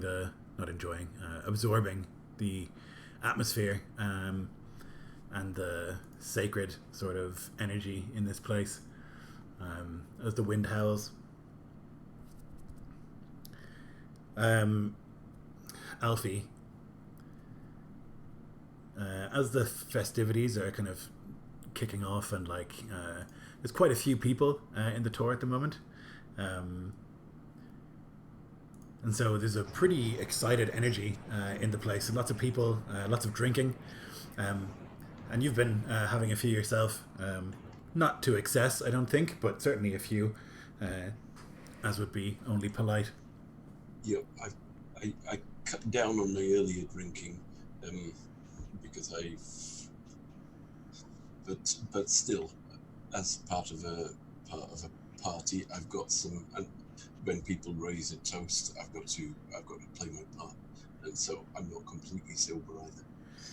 As you make your way outside to relieve yourself into the cold air and like get that sort of refreshing as you walk outside and like make your way to like a quiet place outside. Can you make me around the corner of the tower? Yeah, a perception check, please. I get a 17. Okay, so at the last second you hear this like just barely hear like a wet slap in the muck, and then you can hear like as someone is running up behind you. I time it with the running and the sort of judge carefully how fast they're running. This is too fast for me to sort of think through, but instinctively I judge how fast they're running, slip down and sort of grab whoever's coming and whoever's arriving and swing around and grab their hand and sort of swing them round so they're up against the castle wall and pinned by me. Well, that's what my intention is. Yeah, can you roll me athletics? I'm kind of. I only get an 11. Okay. So you turn to grab, and the whoever it is like lower than you would have expected, and like under your arm, with a little knife, Jorah like pushes it up against you, just barely, and like has this shit-eating grin on his face. But I imagine a second later there's a slap to the side of the head. Yeah, well done though. And I hand him his piece of silver. I did it! I knew you'd do it eventually, but well done. Heard you coming from a mile off, but No, you didn't. Not a mile off. From far enough anyway. But you're moving faster and You're more too quietly slow. now. Well done. I got you. You're too slow. That's the first time you've got me in, what is it, a week? 3 or 4 attempts each day. Well, I only need to do it once. Yep. Well done. No, I'll slap him again. You don't need to do it once. You need to carry on and carry on. It's for my good and your good too. You need to develop skills in stalking. I need to be able to develop skills in resisting and not being surprised by you. Okay. But listen, the 2 head knights, they brought a squire with them who's when you went to lead away the horses, he was quite prickly about it. He's obviously proud of his station and proud of his knights. Make sure he gets some beer down him and get chatting with him sometime. Get him, boast about my fights, boast about me to him, and get him to boast about the knights he serves as well. See what you can learn. Yeah. Oh yeah. I'll do that. I'll have him singing all the stories. Right. And next time you do it, there's two coins for you. Excellent. I'll be rich in no time, he says, and rubs his hands together. And then like starts to step away to let you continue your activity here against the wall. And when I get a chance, I'll make my way back. But I'll finish and get back into the hall. And I'm looking for an opportunity sometime in the next few days if Wirik is free to have a word with him. Sure. Yeah, so it's very busy tonight. Like a lot of people have arrived, and so there's a lot of chaos and excitement. There's more knights here, Lawrence, than you thought you'd ever see again. Like a pretty significant amount of them. Like the 2 hedge knights are actually southern knights, and that's something. But there's a lot of there are 3 barrow knights with Lord Ryder. Now they don't speak. They have vows of silence, and so they're not exactly great conversationalists. But they have a similar sort of aspect, at least, to knights. And there's quite a lot of notable, you would think for this region anyway, notable warriors here. That have come with Lord Riswell and with Lord Ryder, and even some of Lord Holt's men look like they know their business. And so it'll be one of the hedge knights that will approach you. Which one is he? This one? Nope. This one? Nope. This one? Yes. Oster will approach you and sit next to you at one of the tables, squishing in beside you. Sir Lawrence.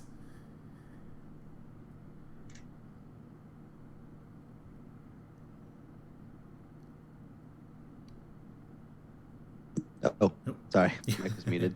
I did the old double mute. Oh, yeah. Big mistake. Yeah, Lawrence will nod. Yes, Sir Ostra, was it? That's right. Yes. Had a look around. There's a jousting area set up. Is there to be jousting? Yeah, Lawrence will try to hide like the small grin on his face to like suit his the house that he's a part of now. But he'll just kind of nod. Yes, as part of the celebrations, Lord Wyrick thought it would be fitting to make some arrangements to be jousting and archery, perhaps even some more. Civilization this far north, he says. Never thought I'd see it. That's exciting. I haven't been to a jousting in a long... Well, not since in the neck. Do they know how to joust up here? Not many of them, but I guess we'll see. Huh. Lord Wyrick came from Raventree along with me, though he has some sensibilities of a more refined folk. He'll like laugh, like obviously joking, but probably won't come across as a joke to this man. Ah. Yes. Well, I'm glad to hear it. It's exciting, and maybe we could even... Well, I'm no great talent, but maybe I could win something if they don't know how to joust up here. Well, I'm here too, and I do know how to joust, so I guess we'll have to see. Well then, I won't tap your shield. At least not initially. Might make it to the end then. Yes, it'll be good to see such things happening again. It's been a while myself. Yeah, it looks like, I mean, from what I could tell when I arrived, there's just fighting in the courtyard. Is this what passes for practice and drills here? It does the job surprisingly well. The rough and tumble is more how it ends up being in the battlefield. Oh, I suppose that's true, yes. Most of the fights I've been in, I've very rarely done a three-quarters parry, or he like lists a bunch of like sword terms that he would know that I don't. So, like, I've never really done any of those. Mostly it's kicks in the shins and headbutts. Have you been through many fights over the years? A lot of fights, not many battles. Tends to be how it goes, even for knights. More so for hedge knights. Many lords very quickly decide to take away their welcome, and then you're kicked and removed. And more than that, if you're camping on the side of the road, bandits will try to rob you. Badly informed bandits who don't realize that, well, you are who you are. But nonetheless, it's not a peaceful life. Few men can claim to have peaceful lives, hedge knight, landed, or otherwise. That's the truth. Well, I am very pleased to hear that there's jousting. I was so excited when I saw the lists. I never thought I'd see them this far north. Your lord must be a great man. He is. He's done well for this house. Made many good changes very, very quickly. Seemed to be on a good path. Well, that's good. I heard it was... Well, we were told that it was particularly rough in this part, and we thought we might find some work, seeing as it's meant to be banditry and ironborn and all sorts. Although the roads were surprisingly peaceful on our way here. Yes, we've tried to keep better watch. As far as how it was before, I can't speak. As I said, I traveled up here with Lord Wyrick. I had not seen it, how it was before myself. But safer or not, there's always things to be done. It's not my place to offer, nor my place to make any terms, but perhaps there might still be work to be had, as I said. There are many ambitions that Weirich has. Any man who can wield a sword is always a welcome addition if the terms are correct. Right. Well, I mean, I don't want to speak for Sir Damon, but for me, a full belly is really all I need, and a warm place to sleep. And I can kill better than most of the men here, I'd wager. But we'll see. I'll show you in the lists. I guess we'll see. Indeed. Well, pleasant evening to you then. And he'll knock on the table and go to leave. Yeah. As he leaves, Lawrence is just gonna kind of give him a last little eye, out of his own eye line. I'm just trying to kind of get a measure, because obviously he can throw around sword terms and knight terms, but that's a very big difference than actually being a warrior. Can I tell anything about the way that he carries himself? How knightly or experienced he might actually be? Do you want to give me an insight? I'd love to.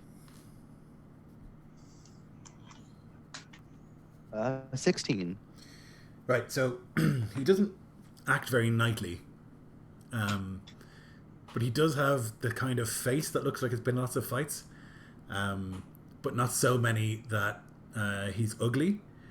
But he does have one cauliflowered ear, and you can see his nose is not straight, and so he's definitely been injured in fights.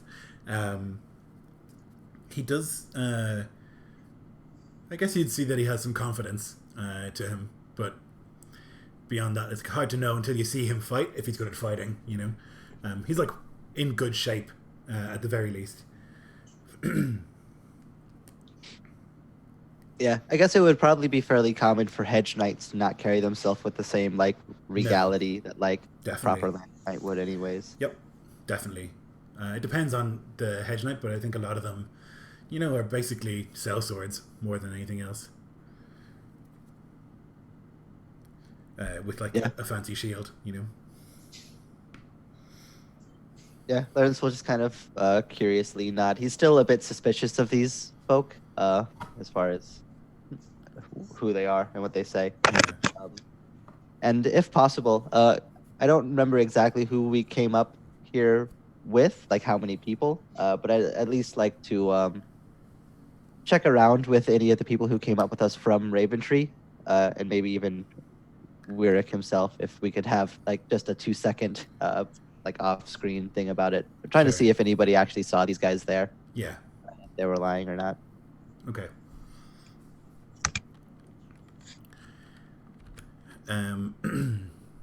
Let's see. Okay, so in Belfry, I think you'd be making preparations to leave and head to Blackmere. That's pretty important, and what the next sort of plan is. Is there anything you want to do there necessarily before you leave, Willard or Jeremy?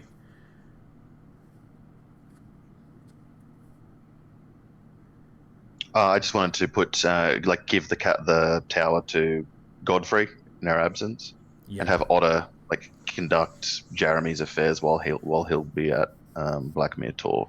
Yeah, because it seems like there's rich yield there to get, which I want to capitalize on before snow makes it impossible. Yeah, sure. But they're ahead of a bit over a score of men, with ourselves mounted, but them afoot with the wagons of game that we're going to bring down for the wedding. Yeah. But there wasn't anything in particular I can think of. What about you, Quo?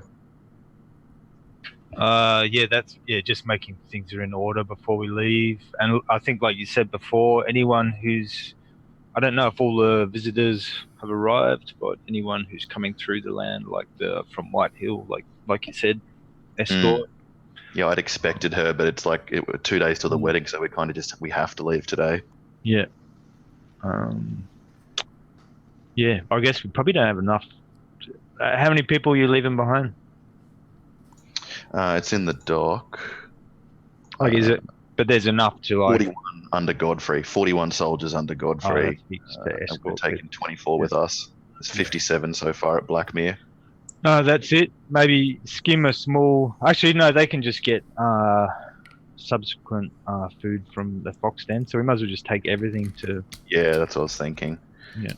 Also, Lloyd, have I heard any word from our outliers or scouts or anything like that? Or that Lady Kayla did pass through, as she'd given word she would. Yeah. So you would have heard from. Well, she said she was coming, and you. Would she have sent a raven? I got that raven from her saying that she would speak to me at Thingo's wedding and that she was going to go there. Yeah. But she's got to get through my lands to get to his. Yes. Unless she goes by ship. Yeah, so you would expect her to come this way, definitely. But it's 2 days from the wedding, right? So we kind of have to go now because otherwise we'll miss it. Yeah, I mean, you could. I mean, with the smaller party like you're going with, you could probably make it in a day and a bit. Yeah. But it's morning, so I mean, she could arrive today. Yeah, I think what I'll do is I'll have the infantry, like the 24 men, break into 2 parts and have the first half go with the wagons and food ahead of us, and I'll linger longer hours with the mounted and smaller detachment, just on the off chance that I can catch her on the way, and ride with her to the wedding and arrive all at once. Okay. Yep. I think it'd be good for Tira to bounce up against a level 20 warlord like Kayla. Yeah, okay, so that can happen. They can start heading off with the cart and everything like that, and start making their way south. And yeah, surely enough, later that day, about 2 o'clock, 3 o'clock maybe, a party from Whitehill will arrive at Belfry. There's 20-ish of them, with Lady Kayla safely in the center of them, not leading at the front. And you see a couple of definite knights in the southern style at the front of this party. And they'll arrive, and there'll be the usual sort of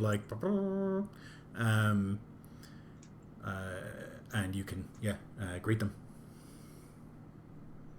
Yeah, I'll have Tira and Jeremy with me. We'll go out to greet them and greet them warmly. Oh, my lord Slade. Such a pleasure. Lady Whitehill, I trust the road from High Point was well? Well enough, yes. We did run into some trouble. Hence the trouble? delay. Yes. He shows genuine concern and interest in our lands or yours? Between more in Bowles lands, banditry. It was not a problem. I have many noble knights of the Seven around me, but nonetheless, it slowed us a little bit. Troubling. We had wildlings and desperate folk reaving these lands recently now been put into earth and tree. Wildlings? Goodness. The winter snow always bring the ravenous wolves, unfortunately, my lady. But they do. They rarely make it to High Point. I see that none of your men are wounded, gods be praised. I trust you drove the foe into the far lands. That's right, yes. We did lose 2, unfortunately, on the road. But my men are stout walls, protected by their faith.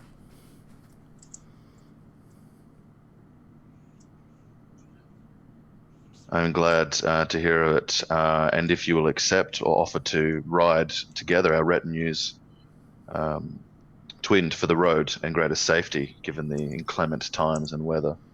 Certainly, I'd enjoy that. May I introduce my betrothed, Lady Tira. Lady Tira, this is good Lady Kayla of High Point.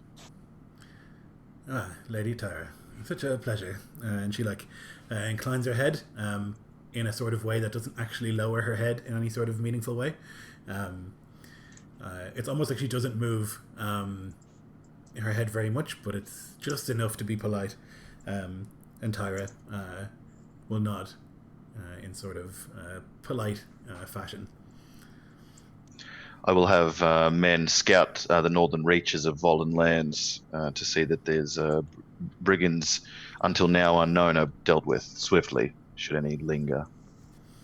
Well, that would be wise, I think, yes. I would always want the roads between us swift and safe. That is my dearest wish. and that we could see each other more often. I'll nod to one of the sergeants that he should go and take a dozen men and scout the northern reaches of Belfry, which I imagine we've been doing over the last days anyway, Yeah. but not, maybe not the entire domain. And I'll leave that in the hands of Godfrey. He's a well-seasoned castellan, so even though it's concerning news, it's not like disconcerting to leave it in what I think is capable hands. Yeah. I'll give no indication to Tira of like the subtleties and superficiality at play here, and when I'm not jousting verbally with Kayla, I'll try and observe Tira's interest and capability with it, and set off when it's convenient for them, so that we're not any later to Wirrick's nuptials. I already fear. I think Willa would already be wondering what's happening at the Tor, given they've left it till the 11th hour to descend. Mm-hmm. Yeah, I think along the way there'd be quite a lot of sort of hidden barbs and things like that. She's very overtly over the top friendly, but you remember that from when you met her the first time. And she kind of is like a delight, to anyone who doesn't read between the lines. She's like extremely friendly and pious and correct. I can imagine her sterling knights just like loving it. Like the sound of her zeal is music to them. Yes. Yep. Yeah, there's like 3 definite anointed knights with her, who are like from her house, and you can just kind of tell by their arrogance that they're anointed knights more so than anything else. Like they don't have that northern look of like killers as opposed to sacred knights. There's a difference in the bearing and in the way that they speak and in the way that they comport themselves. I think I'll say to them along the road too that my brother intends to host a joust, and they would be well advised to partake of it if they think they have the mettle. And I'll talk of the prize in silver and weaponry and horse to allure them. Yeah, they'll be keen. Although you'll see one of them sort of before answering would like look to Lady Kayla, who will give. I mean, you see it because you are like superhumanly trained in this sort of like minute interaction. That she gives a slight nod, but anyone else would have missed it. And then he's keen and will speak like very enthusiastically at the prospect of jousting. It's been a long time, and I used to, back in the day, I've been to this wedding, and I came third in this one, and I jousted against this lord, and all sorts of stuff. He'll just begin talking the ear off you about it. And it's almost like that her nod has allowed him to speak more than allowed him to joust. She commands respect and obedience from her retinue. Mm-hmm. It makes me wonder at the potency of her garrison further north, and that she could, like in that analytical way, well be positioned to be the orchestrator of like our previous troubles at Foxden and maybe future troubles to come. Like she wields these men like she's proficient with them. I have more respect and fear of her. As the journey continues and you like come in sight of the Tor, she'll like say, "Ah, what a sight! What a beautiful sight, truly! And this lake, like a mirror." In summer, it is a fine thing to swim in. Soon, though, it will freeze over. It's a fine and beautiful place, this. A sort of rustic, rugged beauty. My thanks. It is that indeed, and he'll survey the place that's kind of foreign to him more than any other slate. Come, as I'd promised, let me introduce you to my brother. He will be well pleased and honoured that you've made the journey, given the snows are already falling, and he'll hold his gloved hand out to catch some. Yes, indeed. Well, it's good that we keep communications open and friendly between all of us here in the Stony Shore, I think. Don't you agree? Of course. I agree entirely. If you'll allow me, my lady, and he'll give like a curt bow and gesture that she should walk before him, given her station, and her and mine will fall in about her. Yeah, she'll do so. You'll see that knight who's been speaking will stay within like a sword's reach of her always. There's nothing that will make him move away from her any further than that. I think I might make note to whoever's like acting castellan or the maester or whoever here to have that the knights be able to carry their swords like the lords, Yeah. put them at ease and to endear them. You can see that that's a concern of theirs. Yeah. You don't think it's necessarily that he's threatened, but he's just clear this is his job, you know. Well trained, yeah. vigilant. Yep. So you can arrive, all of you now in the same place, and into the hall where there's like this hubbub of excitement and conversation. This will be the next day now. There's a lot of people in here, and you will ever finally see all the lords who have assembled, including a young Lord Riswell, Lord Ryder, Lord Fisher, Lord Holt, Lord Vollen, and then yourself and your brother, all here. I'll smile in like greeting to them all, make my way up to kneel or like on one knee before Wirrick, and then rise to him, thinking that it's fitting that he should be first observed than any other lord, even though Riswell is the son of a great lord.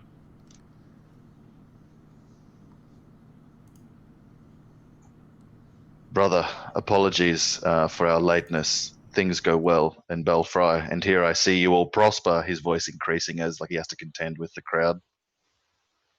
Brother, where have you been? And there's a smile on his face, but you can see behind his eyes like a maddened look from having to deal with all of this. He steps forward into it and gives that like the body language or gesture of Things go well. Sincere apologies. I will see to it all at once. It is good to see you, brother. I am relieved, for now the festivities can truly begin. It is good to have you back. And I see you have brought company with you. Indeed, my lord. I'm honoured to announce Lady Kayla and these her bondsmen who honour us slates with their presence at the nuptials to be, and he'll step back so that she may step into it. And I think he'll like bow graciously and gesture that a couple of her knights should come with him, and he'll take them over to where nearby where Sir Lawrence is. Maybe they'll remember him or he them from the time in High Point. And yeah, it's like give Kayla over to Wirrick. Yeah, she'll. You wouldn't call it a bow. It's very measured in terms of how deferential it is. It's like the exact correct amount of like necessary politeness, without her lowering herself in any sort of meaningful way. My lord, Slate, so kind of you to host this great feast. It's been a long time since I've seen so many of these lords. Lady Whitehill, as my brother says, it is an honour that you have journeyed this far to see us and to be here at my wedding. You do us great honour. Thank you. Thank you for coming. And the place looks well. We prosper and we wish to celebrate with all of our friends here on this wonderful occasion. Very good. And my knights are very excited at the prospect of perhaps jousting happening. A southern tradition, no? Yes, we had hoped to surprise those who were attending, but yes, indeed, there will be jousting to entertain all who are here at this auspicious time. Wonderful.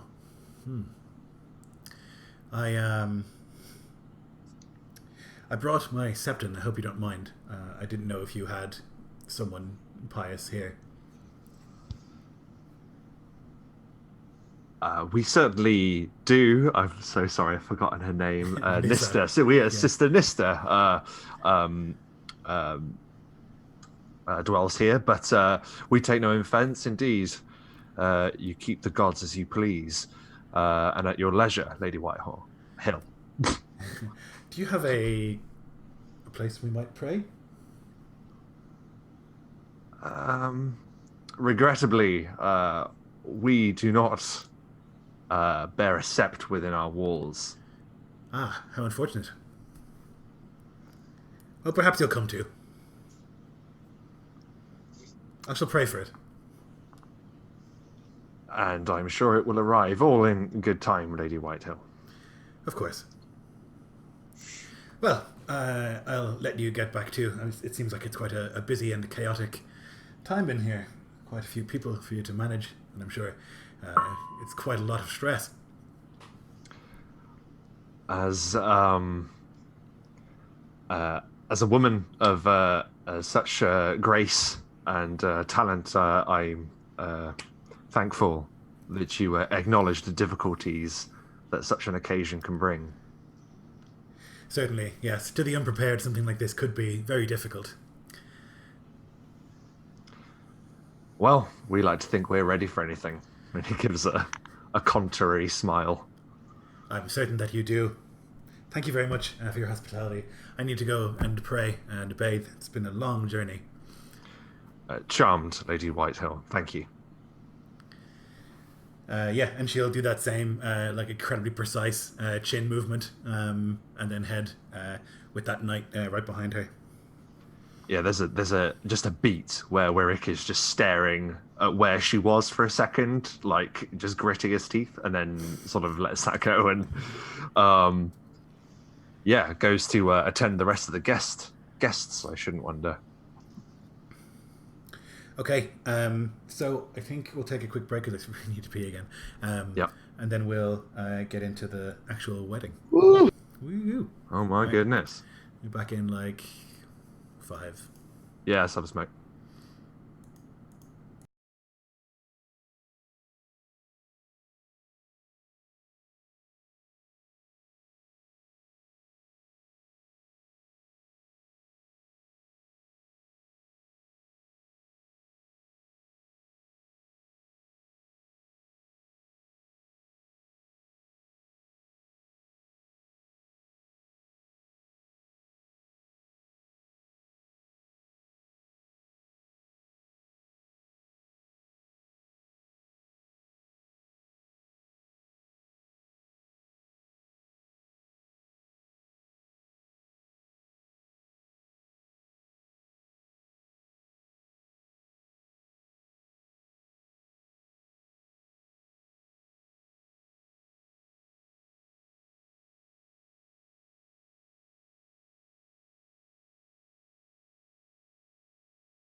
So the people have been assembled and back at the tour.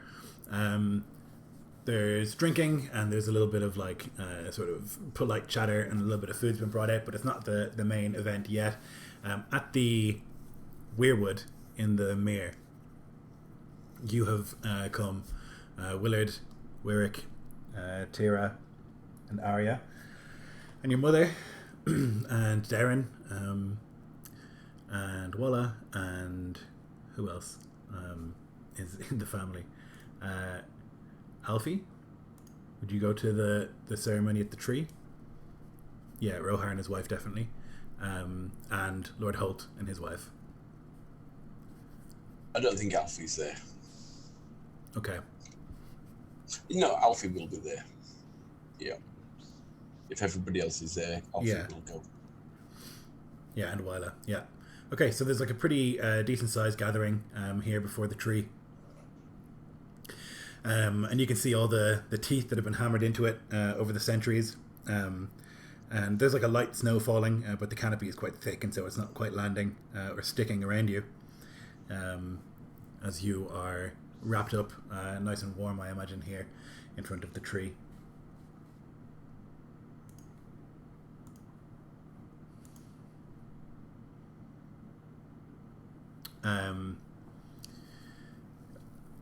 I think like one at a time, starting with you, Wylard.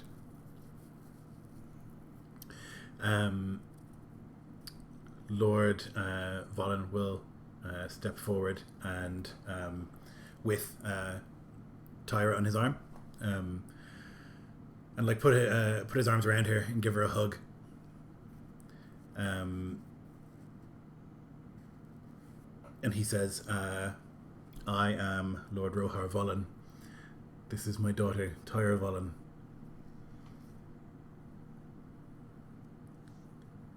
And then your mother will say, I am Lady Nora Slate. And this is my son, Lord Willard Slate.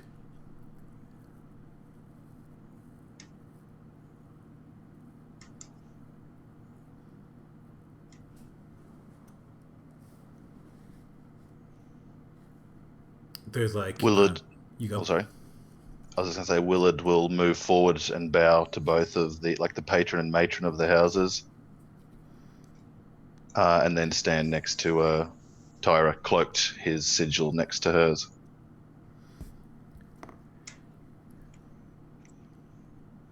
Lord Volin will step or stand, so a little bit taller, and he will ask, this is your husband to be. Do you take him? And she says, I take this man.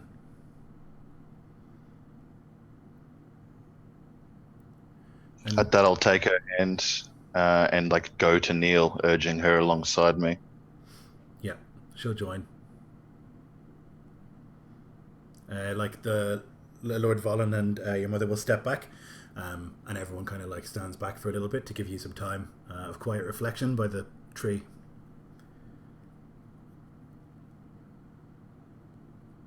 Willard thinks of the cold air prickling his skin as it mingles with her, and the warmth between the two. The tree's aspect is much less brutal than the one that you saw in Volin Lands. And like you say, it looks to the west. But it is silent, and there's no sign of its approval or its disapproval.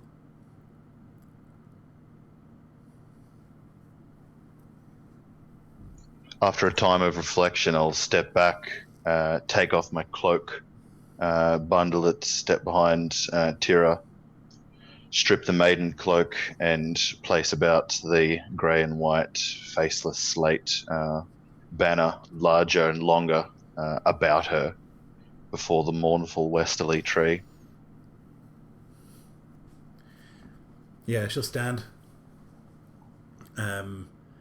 And this is where usually people would like clap, but it's not appropriate in front of a weirwood. There's just like a sort of silent approval, and you see some smiles and some sort of nodding that this was correct. After a time, Willard will step back, feeling something more than himself to form in with like the corridor of folk either side of Wirrick and Arya, but he'll have Tira standing alongside him now, hands still clasped. Yeah, she's smiling and trying to look serious in front of the tree, but she's struggling to keep the smile from her face. Lord Holt will step forward, as will your mother again, and then urge yourself, Wirrick, and Arya to step forward. Wirrick does so, and he also bows to the patrons of the houses. A curt nod to each as well. I am Lord Kenneth Holt, and this is my daughter, Arya Holt. And the your mother says, I am Lady Nora Slate, and this is my son, Lord Wirrick Slate. And then Lord Holt will say, do you take this man? And she sort of looks at you and grins. I take this man. After like probably too long of a pause. And then they step back.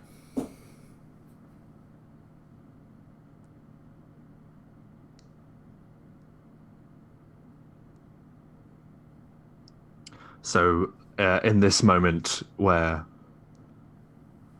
this is where they're allowed to quietly reflect to each other, is that right? Yeah, I mean, to the tree, ideally. So, like, you have, like, a moment of quiet prayer to the tree. I guess you could definitely speak before it if you wanted to. Yeah, I think he'd actually look to Arya, and he says, sort of hushed so she can hear it. Sometimes I have struggled to speak with you. We're standing before this weirwood, and they say that one should speak the truth when under its gaze, and I intend to. I've been afraid. Fear is natural when it comes to marriage. There's always talk of honor, always talk of duty. Rarely they speak of love, but they never mention the fear. No matter how arranged a marriage is, it will always turn your life upside down, I suppose. But chiefly, I've been afraid that you would be replacing Maya. But now I see that is not so. When I said you were different, I meant it. You are your own pragmatic and beautiful sort of different. Differences change, and that isn't something to be afraid of. And you've shown me that. So thank you. Thank you for making me not be afraid. She smiles and takes your hand. That's good flirting. Learn from the best. And she's like smiling very broadly and like clearly touched by what you've said. Okay, I'm going to stand up now, and you're going to put the cloak around me, and then we're going to be married. And then you're going to kiss me. They didn't kiss. Yeah, I noticed that. And he gives us a smile and taking up the fox trimmed cloak, and he puts it around her shoulders, and in doing so pulls her close and kisses her, and then steps back. And it's done. Like I say, there's no like big cheer or like celebration here in front of the weirwood. It wouldn't be appropriate. And so the snow is falling, and there's like another moment of like silent approval. You can see like nods from the lords, and maybe like quiet, happy tears from Arya's mother at least. and Tyra's. Probably a couple of minutes will go by in silence here before the tree, sort of reflecting and celebrating it by the old gods before finally the family will begin to move back towards the Tor.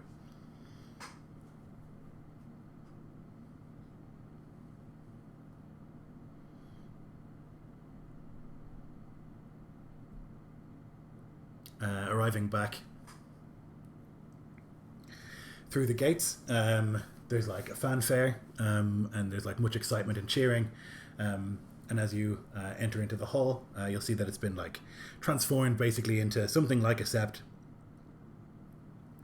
At least at the top of it there's an arch, and like a 7-pointed star that's been like made or sewn into a bit of fabric that hangs over the top. And as most of the family members go and sit, yourself, Wyrick, and Arya will have to make your way up to the top with Lord Holt. And the Septa, who's going to do the ceremony, Nissa, she's smiling, pleased to see that you're going to do this at least as well, even if you had to have a heathen ceremony beforehand. Sorry. Yeah, and so you stand there, and then she will begin to give a sermon and speak at some length, saying prayers, and there are to be songs sung, which is an unusual and maybe awkward situation in that most of the people in the room don't know the songs. And so it's joined by like some of the knights, and maybe Sir Lawrence and a couple of others, but it's sort of uncomfortable, and not necessarily terribly rude, but some of the northern knights are kind of like looking at each other or giggling or like whispering because they don't really understand what's happening here. It's not important to them, this part. So no one knows what they're supposed to be doing apart from those who are raised in the Seven. After the songs have been sung and the prayers said, Septa, Nissa will like list the 7 gods, and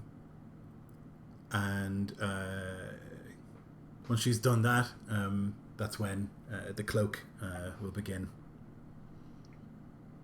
Yeah, the having to repeat the gods' names at the very beginning, they do so, and they both repeat Father, Smith, Warrior, Mother, Maiden, Crone, Stranger. I am hers, and she is mine from this day till the end of my days. She will say the same in reverse, almost stumbling over it, but getting it right in the end.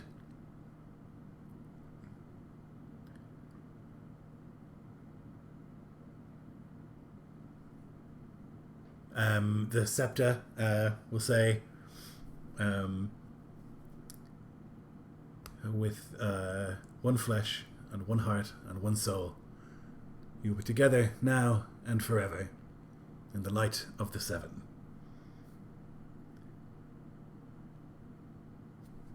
And then there's like polite applause from the anointed and the 7 worshipping here, sort of like a hooray, and then like the northerners realize what's happening, and then they also start cheering, and it becomes like a stomp on the ground and like a rah, yeah, really excited, rowdy sort of applause. Yeah, I think Willard will join in that, uncharacteristically raise his voice to join in with the others to try and create like a great, like roaring fire of voice of assent of all assembled to this manifold union. Yeah, there's a big shout and clap and stomp and much excitement that happens, and after the cloaks are sort of passed from one to the other, it is done. You are married. And basically immediately afterwards, there's like almost like rehearsed. Servants start to move things out and move other things in, and like this sort of ballet sort of dance performance happens where they're moving things and moving past people and bringing in tables and moving tables around and getting everything set up basically for the feast that's to follow.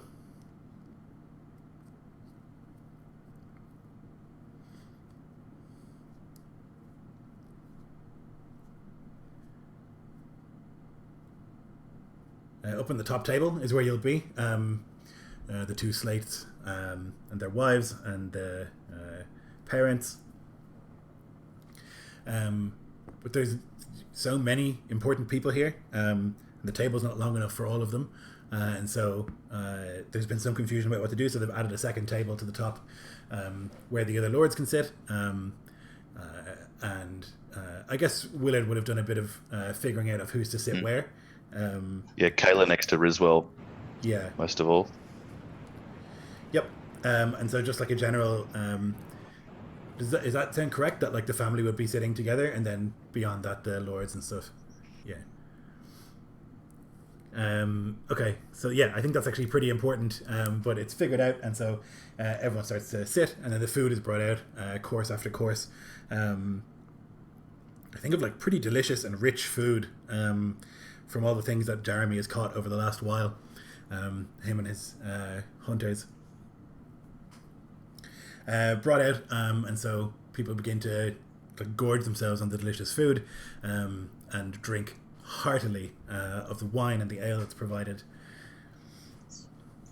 I think Willard will seize on the drunken loudness of many of the nobles and give like a standing toast and raise cup to the master of hunt at like the bounty that they've enjoyed, and I'll praise like Alston before the man, in a way introducing him to court, you know what I mean? Mm-hmm. And to do the same for Jeremy, the kennel master, whose hound brought down the larger game at the 4th course of whatever 7 courses I imagine it would have been. Yeah. And like introduce him to the court as well. Sorry mate, you go. Alston at that stands up and downs his whatever's in his mug at that stage. Yeah, there's roaring support. Getting obviously drunk. From the Northerners, there's roaring support, and then from the from Whitehill, there's a look of like, oh, how quaint. But nonetheless, it's well received, and the cheer is big and thunderous. There's a lot of that this evening. They're in good spirits, it seems, the people here, and they're excited as to what's happened. And so anytime anyone stands up to make a toast, there's like, wow! People like stomping and cheering, and yeah. And I think when the cheers reach a certain crescendo, the hounds will join in, because I imagine they're in here as well. Yeah, yep. Yeah, definitely. I think we're seeing the Seveners. That's a good name for them. The Seveners, like being quite dismissive of the master of the hunt. I'll give a quick regaling of the battle at the Helling Hills, of how he smote down Ironborn warlords to bear away the body of our lord, that he could be saved, and near lost his foot for it. That he defended our shore and faith when his lord called, and then I'll hail him again to raise the cup. Again, he stumbles to his feet, grabs fill my flagon. He shouts out, and fills and downs another. Yeah, there's a cheer, and you can see definitely like the knights at least sort of impressed, and give like a throaty cheer to the excitement and the celebration of the master of the hunt. Though possibly you did notice, because you missed nothing, that Alston was a bit late coming in from he missed the first half or more of the 7 ceremony. He was late coming in from the weirwood tree. He must have lingered outside, and there's a slight bit of red round his eyes.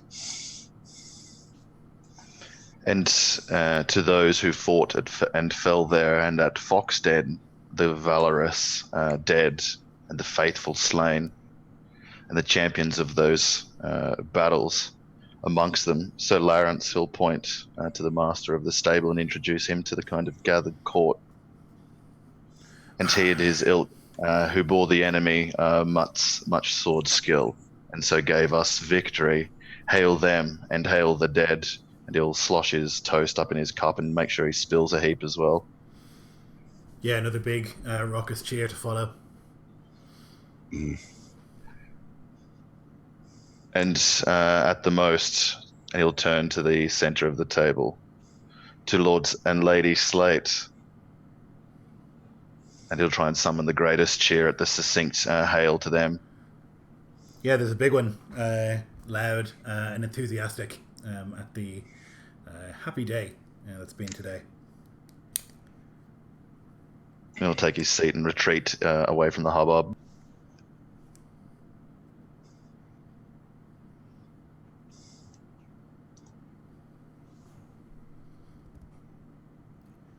So there's much chatting and like enthusiastic shouting and laughing. You can see that a lot of the people here are getting very drunk.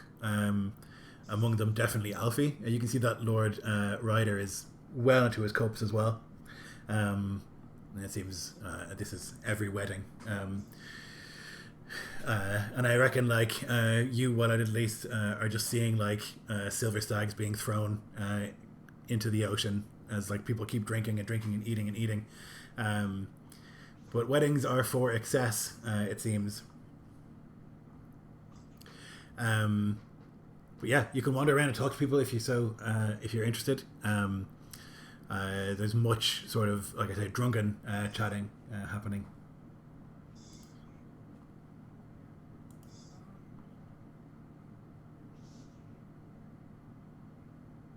Ulfstein, it's good to see you upright. Jeremy. And yeah, catching him standing up again, you'll poke him in the belly and he'll say, I see you put the time to good use practicing for the feast. It was Ma Breeze's bacon, that bacon pies that he brought me that provided most of this, he says, patting his stomach. And got me back on my legs. You know, the maester did what he was, but it was Ma Breeze's sealed blubber that did it. Well, a cup of ale with you, Ulfstein. And yeah, he'll share cups. I don't know where I'm seated, but yeah, he probably would have walked over to Ulfston. Yeah. Just to say hello, and perhaps knowing that today's going to be tricky for him. And he'll be asking.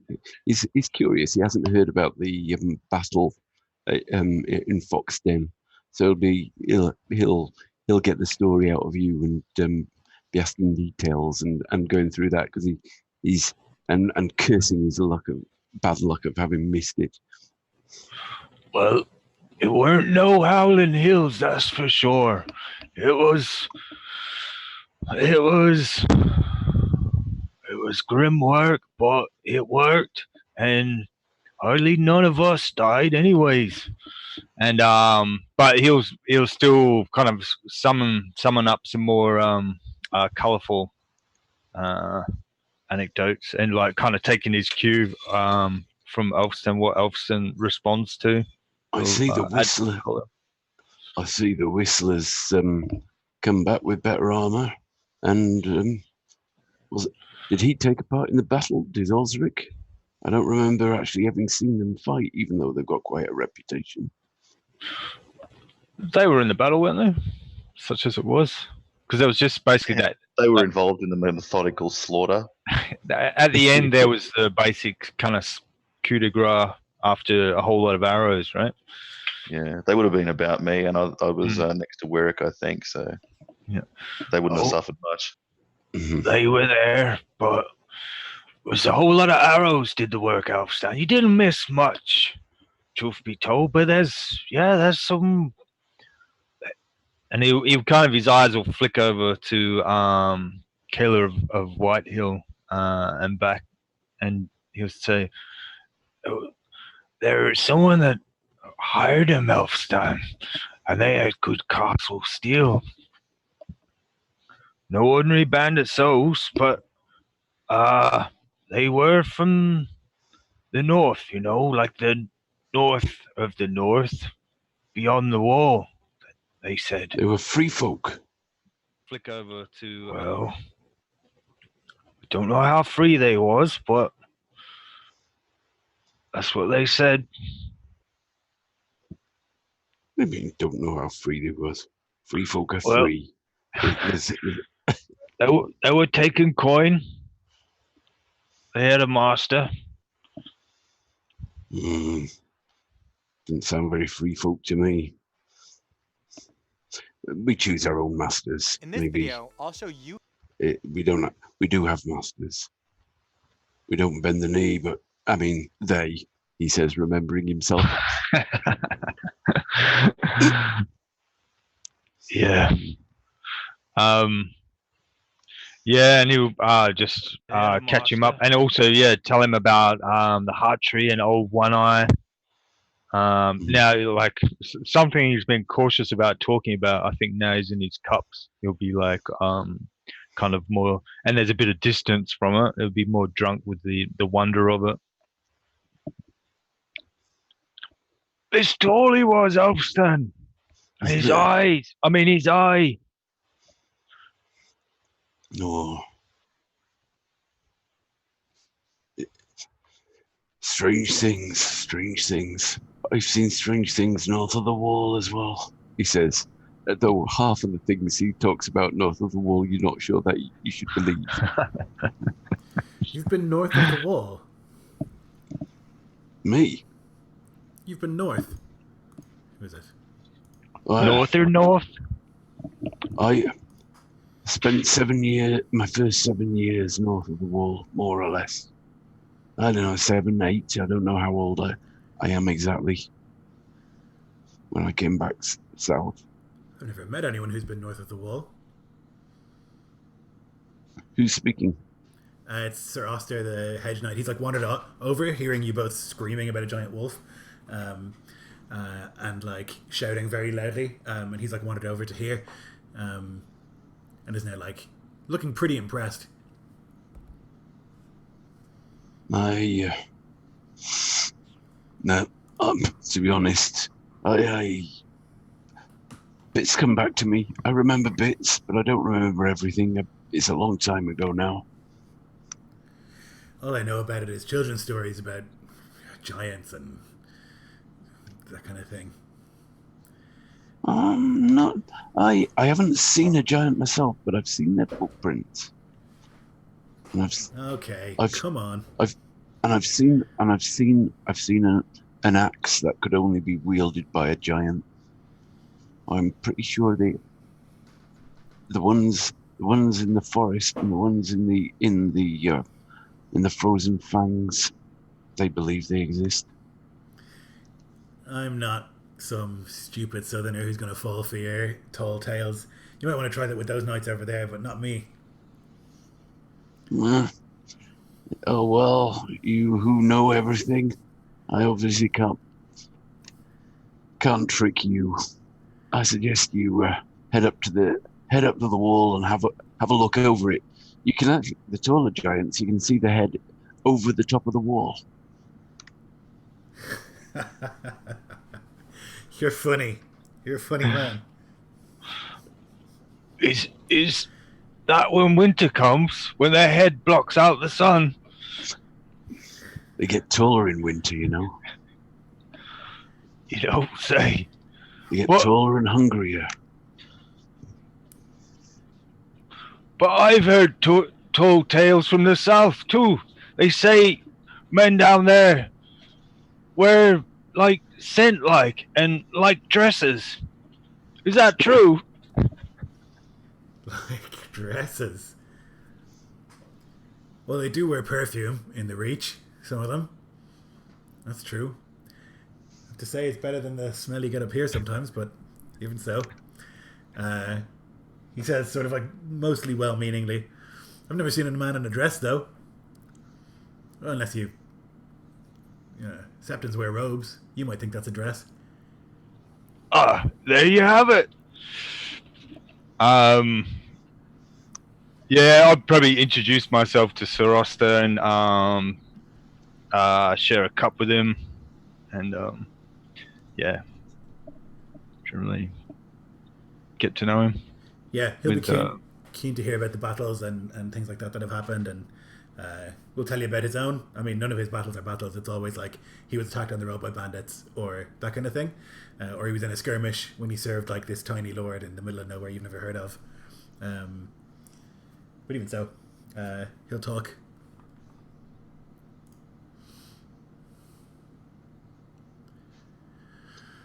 If a moment, oh sorry, You go on. if a moment arrives when Wirrick and Arya are sort of they're not chatting to anybody and they're not deep in conversation with each other, Alstan will make his way up towards them. Yeah, I imagine it's pretty busy, but you can definitely find an opening. Everyone comes by and like congratulates and shakes hands and all the rest, but I think you probably find a time a bit later in the evening. Oh, he's quite drunk, but he comes up. Cousin, he says, focusing on Wirrick. Alfie.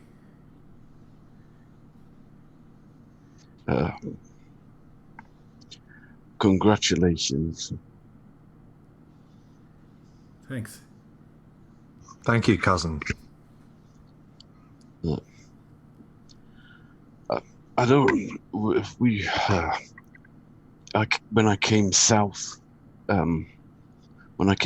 to live here in Blackmere, you were already pretty much grown up, and I don't remember how much time passed from when Ranvi brought me across the Bay of Ice from the Freelands, and that chilly autumn day that you rode south with your small retinue for your first marriage to that Blackwood girl. But during that time, I was just a boy with my stomach bloated with wind and farts from the grainy foods I had to get used to, and my thumbs struggling with latches and always getting caught on the bolts and latches of doors, and I always bleeding, and my head confused by all this, the slate reserve that you honor down here on the stony shore was so very different from the unrestrained expression of the free folk. And I couldn't really see what honor there was, but actually in you, you were just about a young man then, strong, respected and well-spoken, though no chattering fool. And although you respected your father, you would stand up to him at times and state your own mind. And I could see that there was a way of being honourable down here, following your own ways. And although we had hardly anything to do with each other over that time, I respected you and was intimidated by you at that stage. But I do remember one. I do remember one incident. I'd been fighting. I don't know why or with which fucker, but Lord Willem was expecting some important guests that day, and Barnby's Bridge, the steward wanted everything perfect, and my jacket was ripped, and the steward swore that unless my jacket got into pristine condition, I'd eat with the dogs that night. And so I managed to get Ranvi to sew up my jacket, but I couldn't find my missing buttons. I was ripping through the flagstones and raking through the shit in the yard, but I couldn't find it. When you came along with some of the some of the men and asked what I was doing. And you probably don't remember I spluttered my problems to you. And Darren and some of the others laughed, but you didn't. You just snipped off one of your ivory buttons and gave it to me, telling me to eat well and grow up big. Well, I know it's not much, it's not valuable, and it's not a gift from Lord, but here, this is a button for you as a wedding present. I've engraved a free folk wedding vow on it, and written in the old speech, in the Westeros tongue, it's more or less blood of my blood and bone of my bone. I give you my body, that two become one. He glances down at Arya and looks almost as though he's overcome with emotion for a second, and then hands the button towards Wirrick.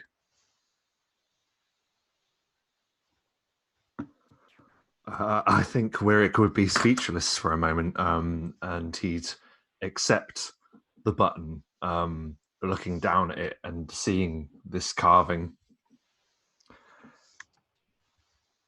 And he looks up and he says, I do remember this. And do you know the reason why I gave you this button? He just shakes his head, sort of a little surprised. He rests a hand on Alfie's shoulder and he says, it's because you are my cousin. You have stood by my side and you have fought by my side. And I thank you for this gift. I'm truly thankful. Both of you, he says, I wish you happiness. And his face becomes slate or slightly angry, and he turns away and walks away.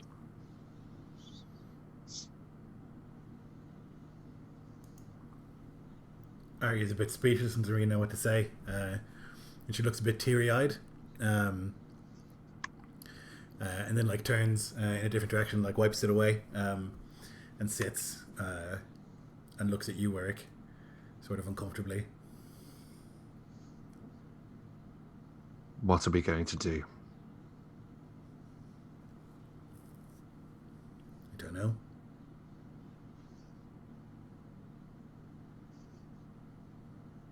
Wirrick looks down at the button in his hand,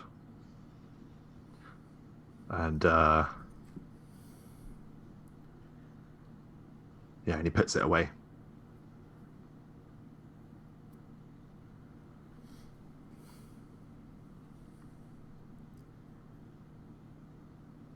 At another table, Lord Ryder, now quite drunk, is like talking loudly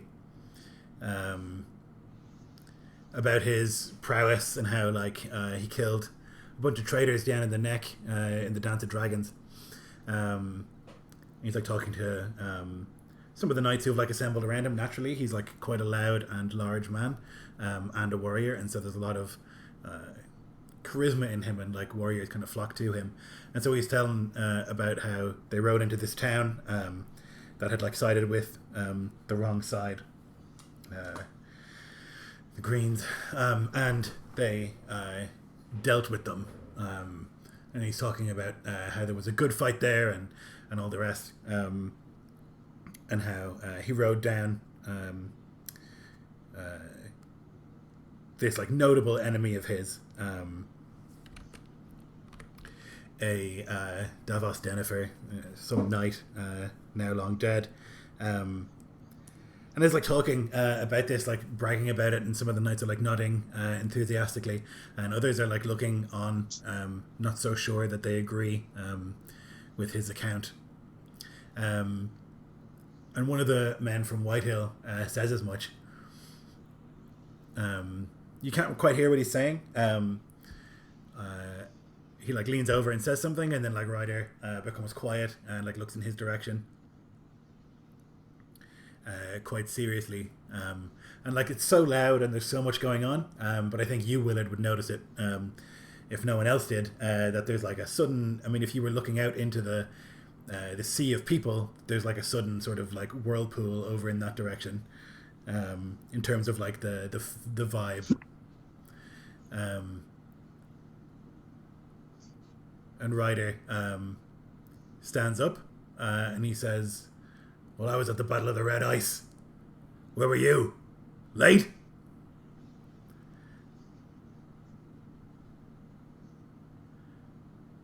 I think Willard will look to Wirrick and maybe see him speaking with Arya, and then he'll look across trying to catch the eyes of Sir Lawrence and Jeremy, see if either of them have like noticed a potential like quarrel, I guess, in the midst of the reception.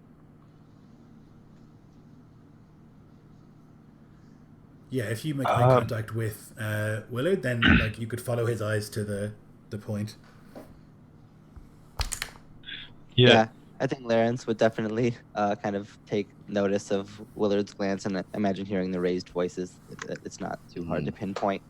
I'll look over and kind of raise an eyebrow of like, do we want to do something about that? Yeah, he'll like his face will change like of one to like impending action, of like in assent to that unasked question, and he'll turn to Tira and beg forgiveness a moment and rise and then walk in your direction to try and kind of trawl you and Snow to go northerner and southerner to these two to douse the quarrel before it can spoil something. You were fucking late, and it was on purpose. A good man died.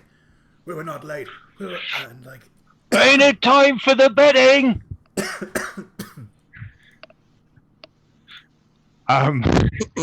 Willard's voice catches in his throat, and he probably stops mid-stride.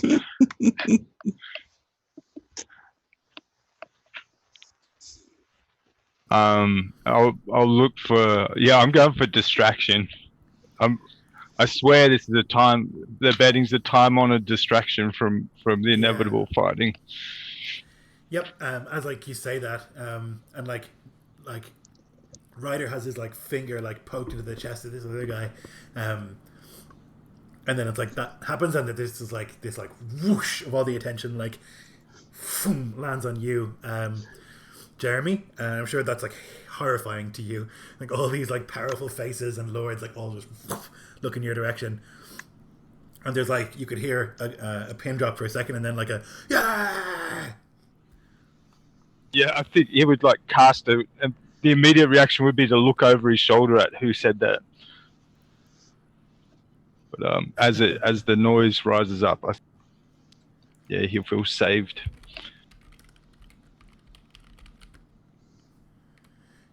Yeah, you can hear some of the lords shouting out that there's no wedding if there's no betting, and like a lot of like bawdy songs start busting up from all around the hall, and then there's like Alston jumps up and makes his way to whichever sort of route Arya will be pushed along. So he's in a position to sort of basically get between her and the mob when they've got her to the corner of the room, or got her out of the main, out of the hall. Wirrick is going to stand at this point and he's going to call for silence. There's like, I guess like it spreads sort of slowly in the way that like it would in a drunken room, where like some of the people are quiet and then others going like bad egg, and then like eventually it all kind of quiets, slowly but surely. My lords and ladies, guests of this hall, I draw you to a quiet because I simply have to insist that there will be no bedding ceremony. What? There's like people shouting and like boo, like just unhappy and loud about it. He waits, and he's just feeling heat rising both across his face but also in his gut. There's a bit of drink. If there's no betting, son, None. There is a... Yeah. There's a bit of drink in him. And that's definitely sort of like urging him into defiance at this point. And he just is stood there just whilst the baying continues. And then eventually, if he's able to call their attention again, he says, "It is against my way, our way, for any man to allow another to handle their wife from now on. Any man who takes issue with this can expect my answer in a contest of swords."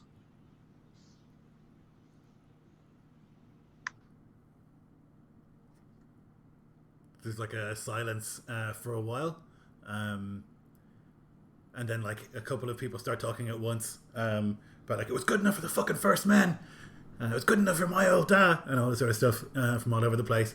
Like, it's been done for thousands of years. And all the rest basically coming back until like there's another bubbling up of all these people talking at once. You can see like among the lords, certainly, Lord Ryder is very vocal about it. He clearly believes that it's important, or he's just like a creep. It's unclear which. Maybe it's both. But you can see that for like many of the, and it's not just the Northern Lords either. Like the Southerners are equally into the idea of the betting. It's just like a thing that happens everywhere in Westeros and has happened, and like since there were people, as far as everyone's concerned.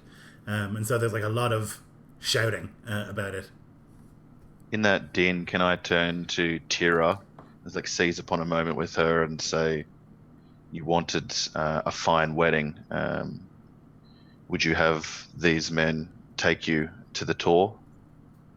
And she'll gesture to the drunken mob in their finery and all of these lords of honor and distinction well into their cups, and that this would not have happened in the glades, in like the Spartan Volan lands, but here it's quite a possibility.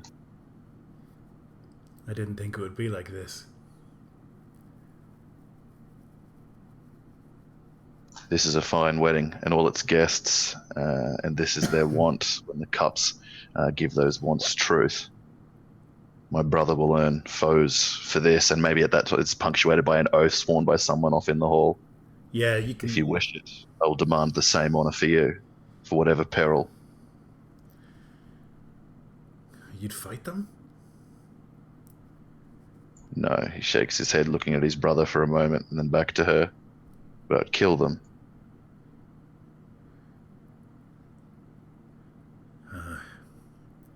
Their blood would be on our choice. She's like thinking about it, and it's clear like she doesn't want to be like groped and grabbed by like a bunch of grody old like ham-fisted warriors who are gonna like bring her upstairs. Doesn't want that. No one wants that. But then the alternative is like making a shitload of enemies and like maybe having you get in major trouble and killed. And so she's trying to figure that out. And like that's really clear in her face, like the uncertainty about what to decide. Yeah. You know, I'll let that uncertainty simmer and step back into like the rising noise to see what's to come of it and let her contemplate. they've been betting since the first fucking men ever set foot on Westeros. It's not a wedding. You're not married without it. This is Ryder, who's like still standing, among many others.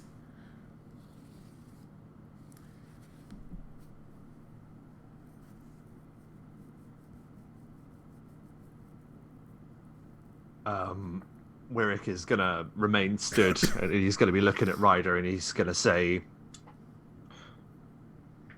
"My answer will remain the same."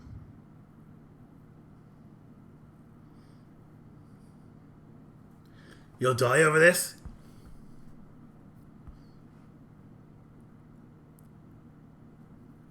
And now it's I will. quiet. Will you, my lord? I'll say to him, standing up from my chair now. It's very quiet now after he said that, and then the responses.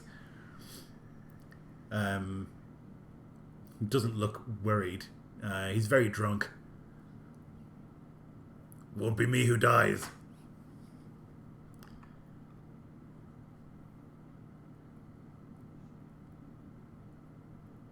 It only takes one slip of a sword.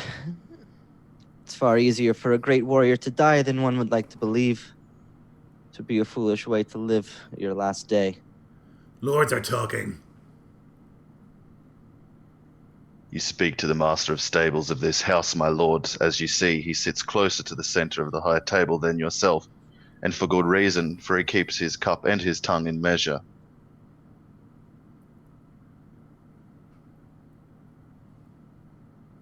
He is in my hall, rider. He may speak willingly.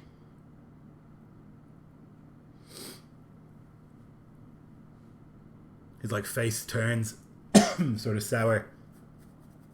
Like there's a bad smell in the air.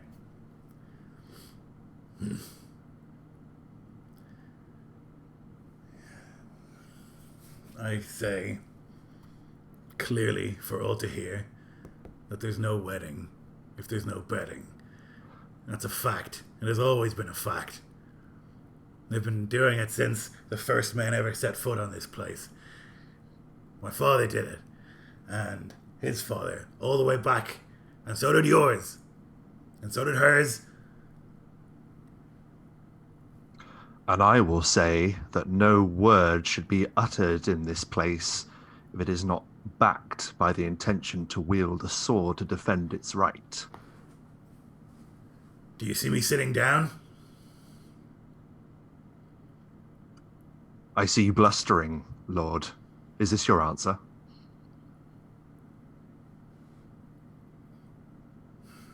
If it's swords you want, I'll not back down. My lords, please, let us not on the edge of winter turn to feud and fray. There's no need for swords here. And he'll say that imploring the more reasonable-headed lords about this to try and douse this situation. There are definitely some who are agreeing with you, but there are lots of, probably the majority, who are siding with Ryder on this. He's willing to put his life on the line for this ancient tradition that has always been the case forever. And they see that as noble, most of them. Oh, Ulfstan! And I don't know if Lawrence is close enough. He's probably facing the gathered lords and stuff, so I probably can't call out to him. I say, what if it's us? What if we take him up? Someone he trusts,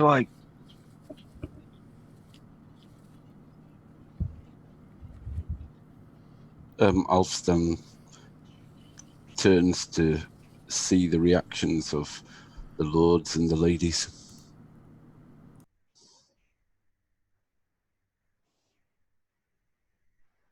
Oh, sorry, that was said. I thought that was just said to Alston. So you were saying that it was just people that trust. Were you saying it secretly?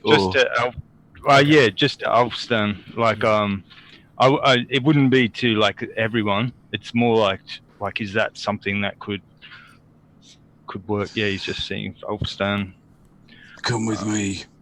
Come with me, and I'll lead him up to the high table and just repeat your plan to Wirik and Willard when you have a moment, when they've got a moment to listen. Yeah, I think he would go to Willard with too many eyes on Wirik as the tension ratchets.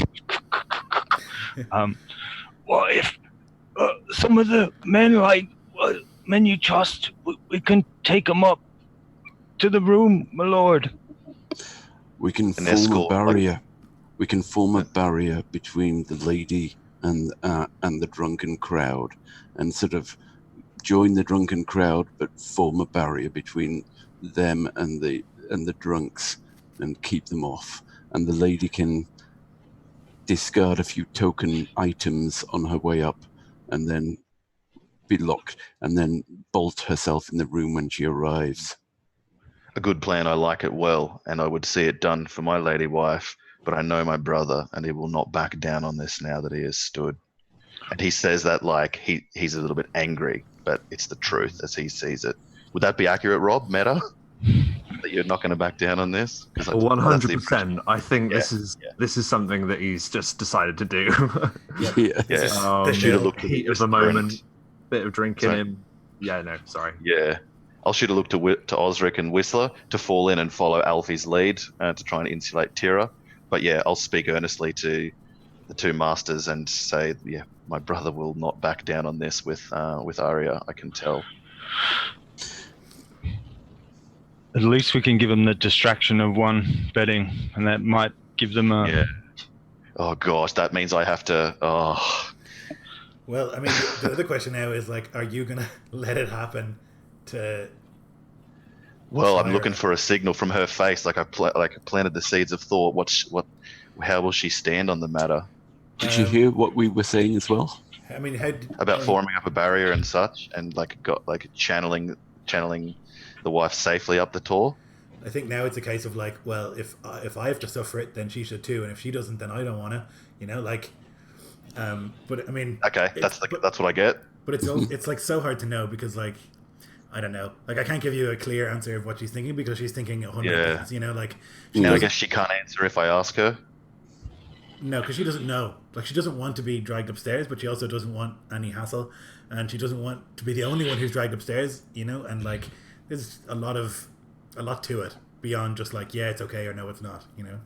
Lloyd, can I ask Lord Holt, Arya's father, can I see how he might have reacted to this? Like, is he like willing to get behind objecting to the tradition? You think he's not going to say anything? He looks pretty shocked at the situation. Like everyone else in the room assumed it was going to be happening. I think he probably looks pleased at the idea that there won't be his daughter will be manhandled and dragged, but he's also worried about the repercussions of it. Yeah. Again, it's so hard to say because I think so many people in the room have really massively conflicting opinions on what's happening. But this is not out of the blue. The betting, like people have grown up attending weddings where it happens. Yep, it's every wedding ever, literally forever. Yeah. No, of course. No, absolutely. I completely understand that, and I know why this has gone the way it has. Yeah. I think Wyrick is gonna try and call for silence again, and he's going to say, "Well, if you have no further matter to speak on, Lord Ryder, and you have decided that you will not turn from this course, then I would have you pick 7 of your best, and I shall pick 7 of mine, and we shall have a trial of battle."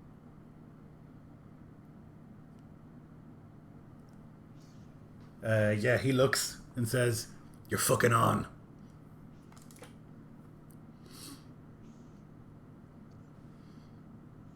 So, with that,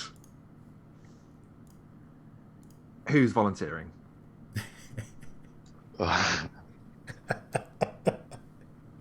I'm standing already, and I won't sit down. I'm with you. Well, Jeremy feels completely like he called for the betting only because he thought that's just what happens at a wedding. Yeah. Oh, hang on. The 7 Has to against be 7 knights. is a southern custom. Yeah. It has to be knights. For the northerner to accept is a bit ironic, given his issue. I think But he yeah, actually They don't have I to think he nice, just though, wants do to they? fight Or- so bad that it's just like, he screw doesn't it. necessarily understand that it's a trial of the 7. Because like that is an established thing where you get 7 knights to fight 7 knights, No, that's why I said 7. Yeah, for Yes, sure. I but I thought that think- was the done thing. or lords. It is. They can be lords too. or lords. Yeah, but I think it's like he doesn't know that, so he's just like 7. Yeah, grant, whatever. I'm gonna kill you. Because there's enough people in here that he'd probably be able to get 7 who are Yes. drunken and fervent enough about it. Yeah, to agree to fight in the morning, definitely. But who will stand in the hall of the lord they've eaten in to fight against him in the matter? Yeah, I mean, I don't know. I guess we'll see. It's not going to happen now, right? Like not during the wedding ceremony, like during the wedding feast. I would imagine it'll be tomorrow. Yeah. Oh, Yeah, oh yeah, absolutely. There can't be a wedding unless there's a fight. Dothraki Can't be a now. wedding without a beheading. Is that right? I mean, that would be my impression. It would be much more dangerous for everyone if we had a fight now and everyone's pissed. Like, many lords will die, you know? Yeah, but he's the most pissed, and that's established. But he'll have more scary boys than you will if you're fighting. No offense, but like... yeah, all right, fair enough. They're going to be... But the reason why I said this is because I know that I have people, i.e. all of us, that will be fairly capable in a fight. Yep. That's why I said that, because I was like, at least then I'll have all of the lads together. We've fought together before. Jeremy won't be able to fight because he's not a knight or like a landed person, right? But if he doesn't know that, and if he's just getting 7 guys, can't we just have 7 Oh, of course, yes. Okay, well, if that's the case, then yes. But I'm just trying to like figure out, was the idea for you to challenge him to a trial of the 7, in which case you'd have to explain that, and he would pick 7 knights? I think I'm just going to leave it at 7, so it was ambiguous enough that it kind of does work, admittedly to his advantage, but hopefully to ours as well, because I would want Jeremy with us, to be honest. I basically said that so we could, like, meta here, all get in the fight. Yeah. Oh, I don't want to get in the fight. Well, no, maybe not you, but, like, those willing. I'm already in now. I've stood up. Yep. Shit, man. I couldn't sit down. Lawrence will stand up as well, just like, I imagine just the confusion and like flabbergasting is just clear on his face. Or just like, how is this what's happening? But he'll stand anyways. Sir Oster will stand and like look in your direction, Lord Wirrick, if you want him on your team. The hedge knight who kind of wandered in. Ooh. Well, I was gonna look to the hawk. I assume he's fighting as well, Osric. Yeah. Osric here? No, he's gone to... Oh, that's right. He's gone to sell your stuff. Yeah. High Point to sell stuff. The Whistler. There's the Whistler. Whistler's here. Yeah. I was thinking... But you'll need another one on top of that. Because he's like a warrior, isn't he? Like, he looked like a warrior. Yeah. What about my Darren, brother? of course. Yeah. Yes, Darren. Darren is a great Yeah. fighter. Yes, he can be our van. He'll be our van. Okay, so it'll be Willard, Wirrick, Darren, every member of House Slade, Lawrence, Jeremy, Alfie, and Oster, or the Whistler. What do you reckon, boys? Give me count. I think Oster will be better as a knight in a duel, like with armor and such, in a melee, in a fair melee, than the Whistler, who probably does more damage and is sneakier. But that's not going to count for as much in the fucking shit stink press that we're going to grind ourselves through. And it's a good way to say too. It's a proper melee. Like a sneaky outlaw rogue sword is not as effective and just like a straight up man-to-man brawl. A slugger, yeah. We need a slugger. All right, we'll go with him then. Although the hedge knight also is just entirely untested though, so we have no idea. You know, well, I'm gonna look. skills. We literally have no one to vouch for him. He could slit our throats. Oh. You've like stood up and called a point of honor here, and there's heaps of knights in their cups. I think if we give space and like silence to the moment, that others will mushroom up in the way that Oster did. Like those fervent knights who followed Kayla, the chance to be in a troll by 7. Like I can imagine that dude giving Kayla the look of like, "Fuck, can I, Mum? Can I, please?" Yeah.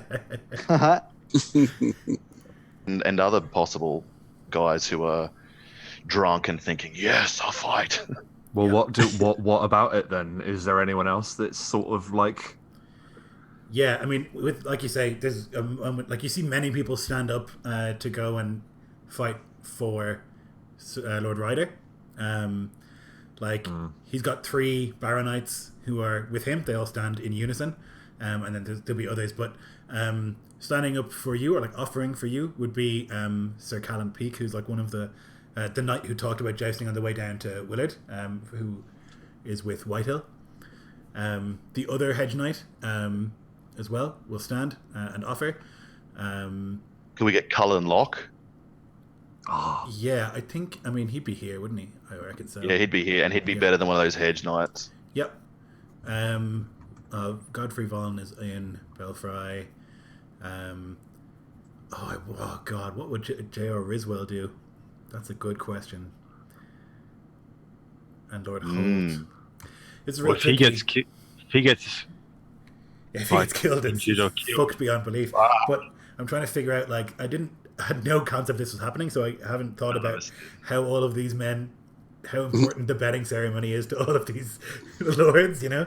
Yeah, you're gonna risk your life just for a creepy grope. But you also are you going to not risk your life and be called a coward for not standing up for either side, you know, because you care enough about one side of it, almost definitely. So I feel like the question that I have to think about is who goes to stand where, because it's such a big deal. Because there's no way that Riswell is not going to stand up and do something. Well, do you want to downtime that? Yeah, so I think we're hitting at like 4 hours already. So we're probably going to call it, and we'll do the fight and everything. But we'll figure out exactly who'll be in the fight in between. Now, I'm assuming you can't take bows to a duel like this.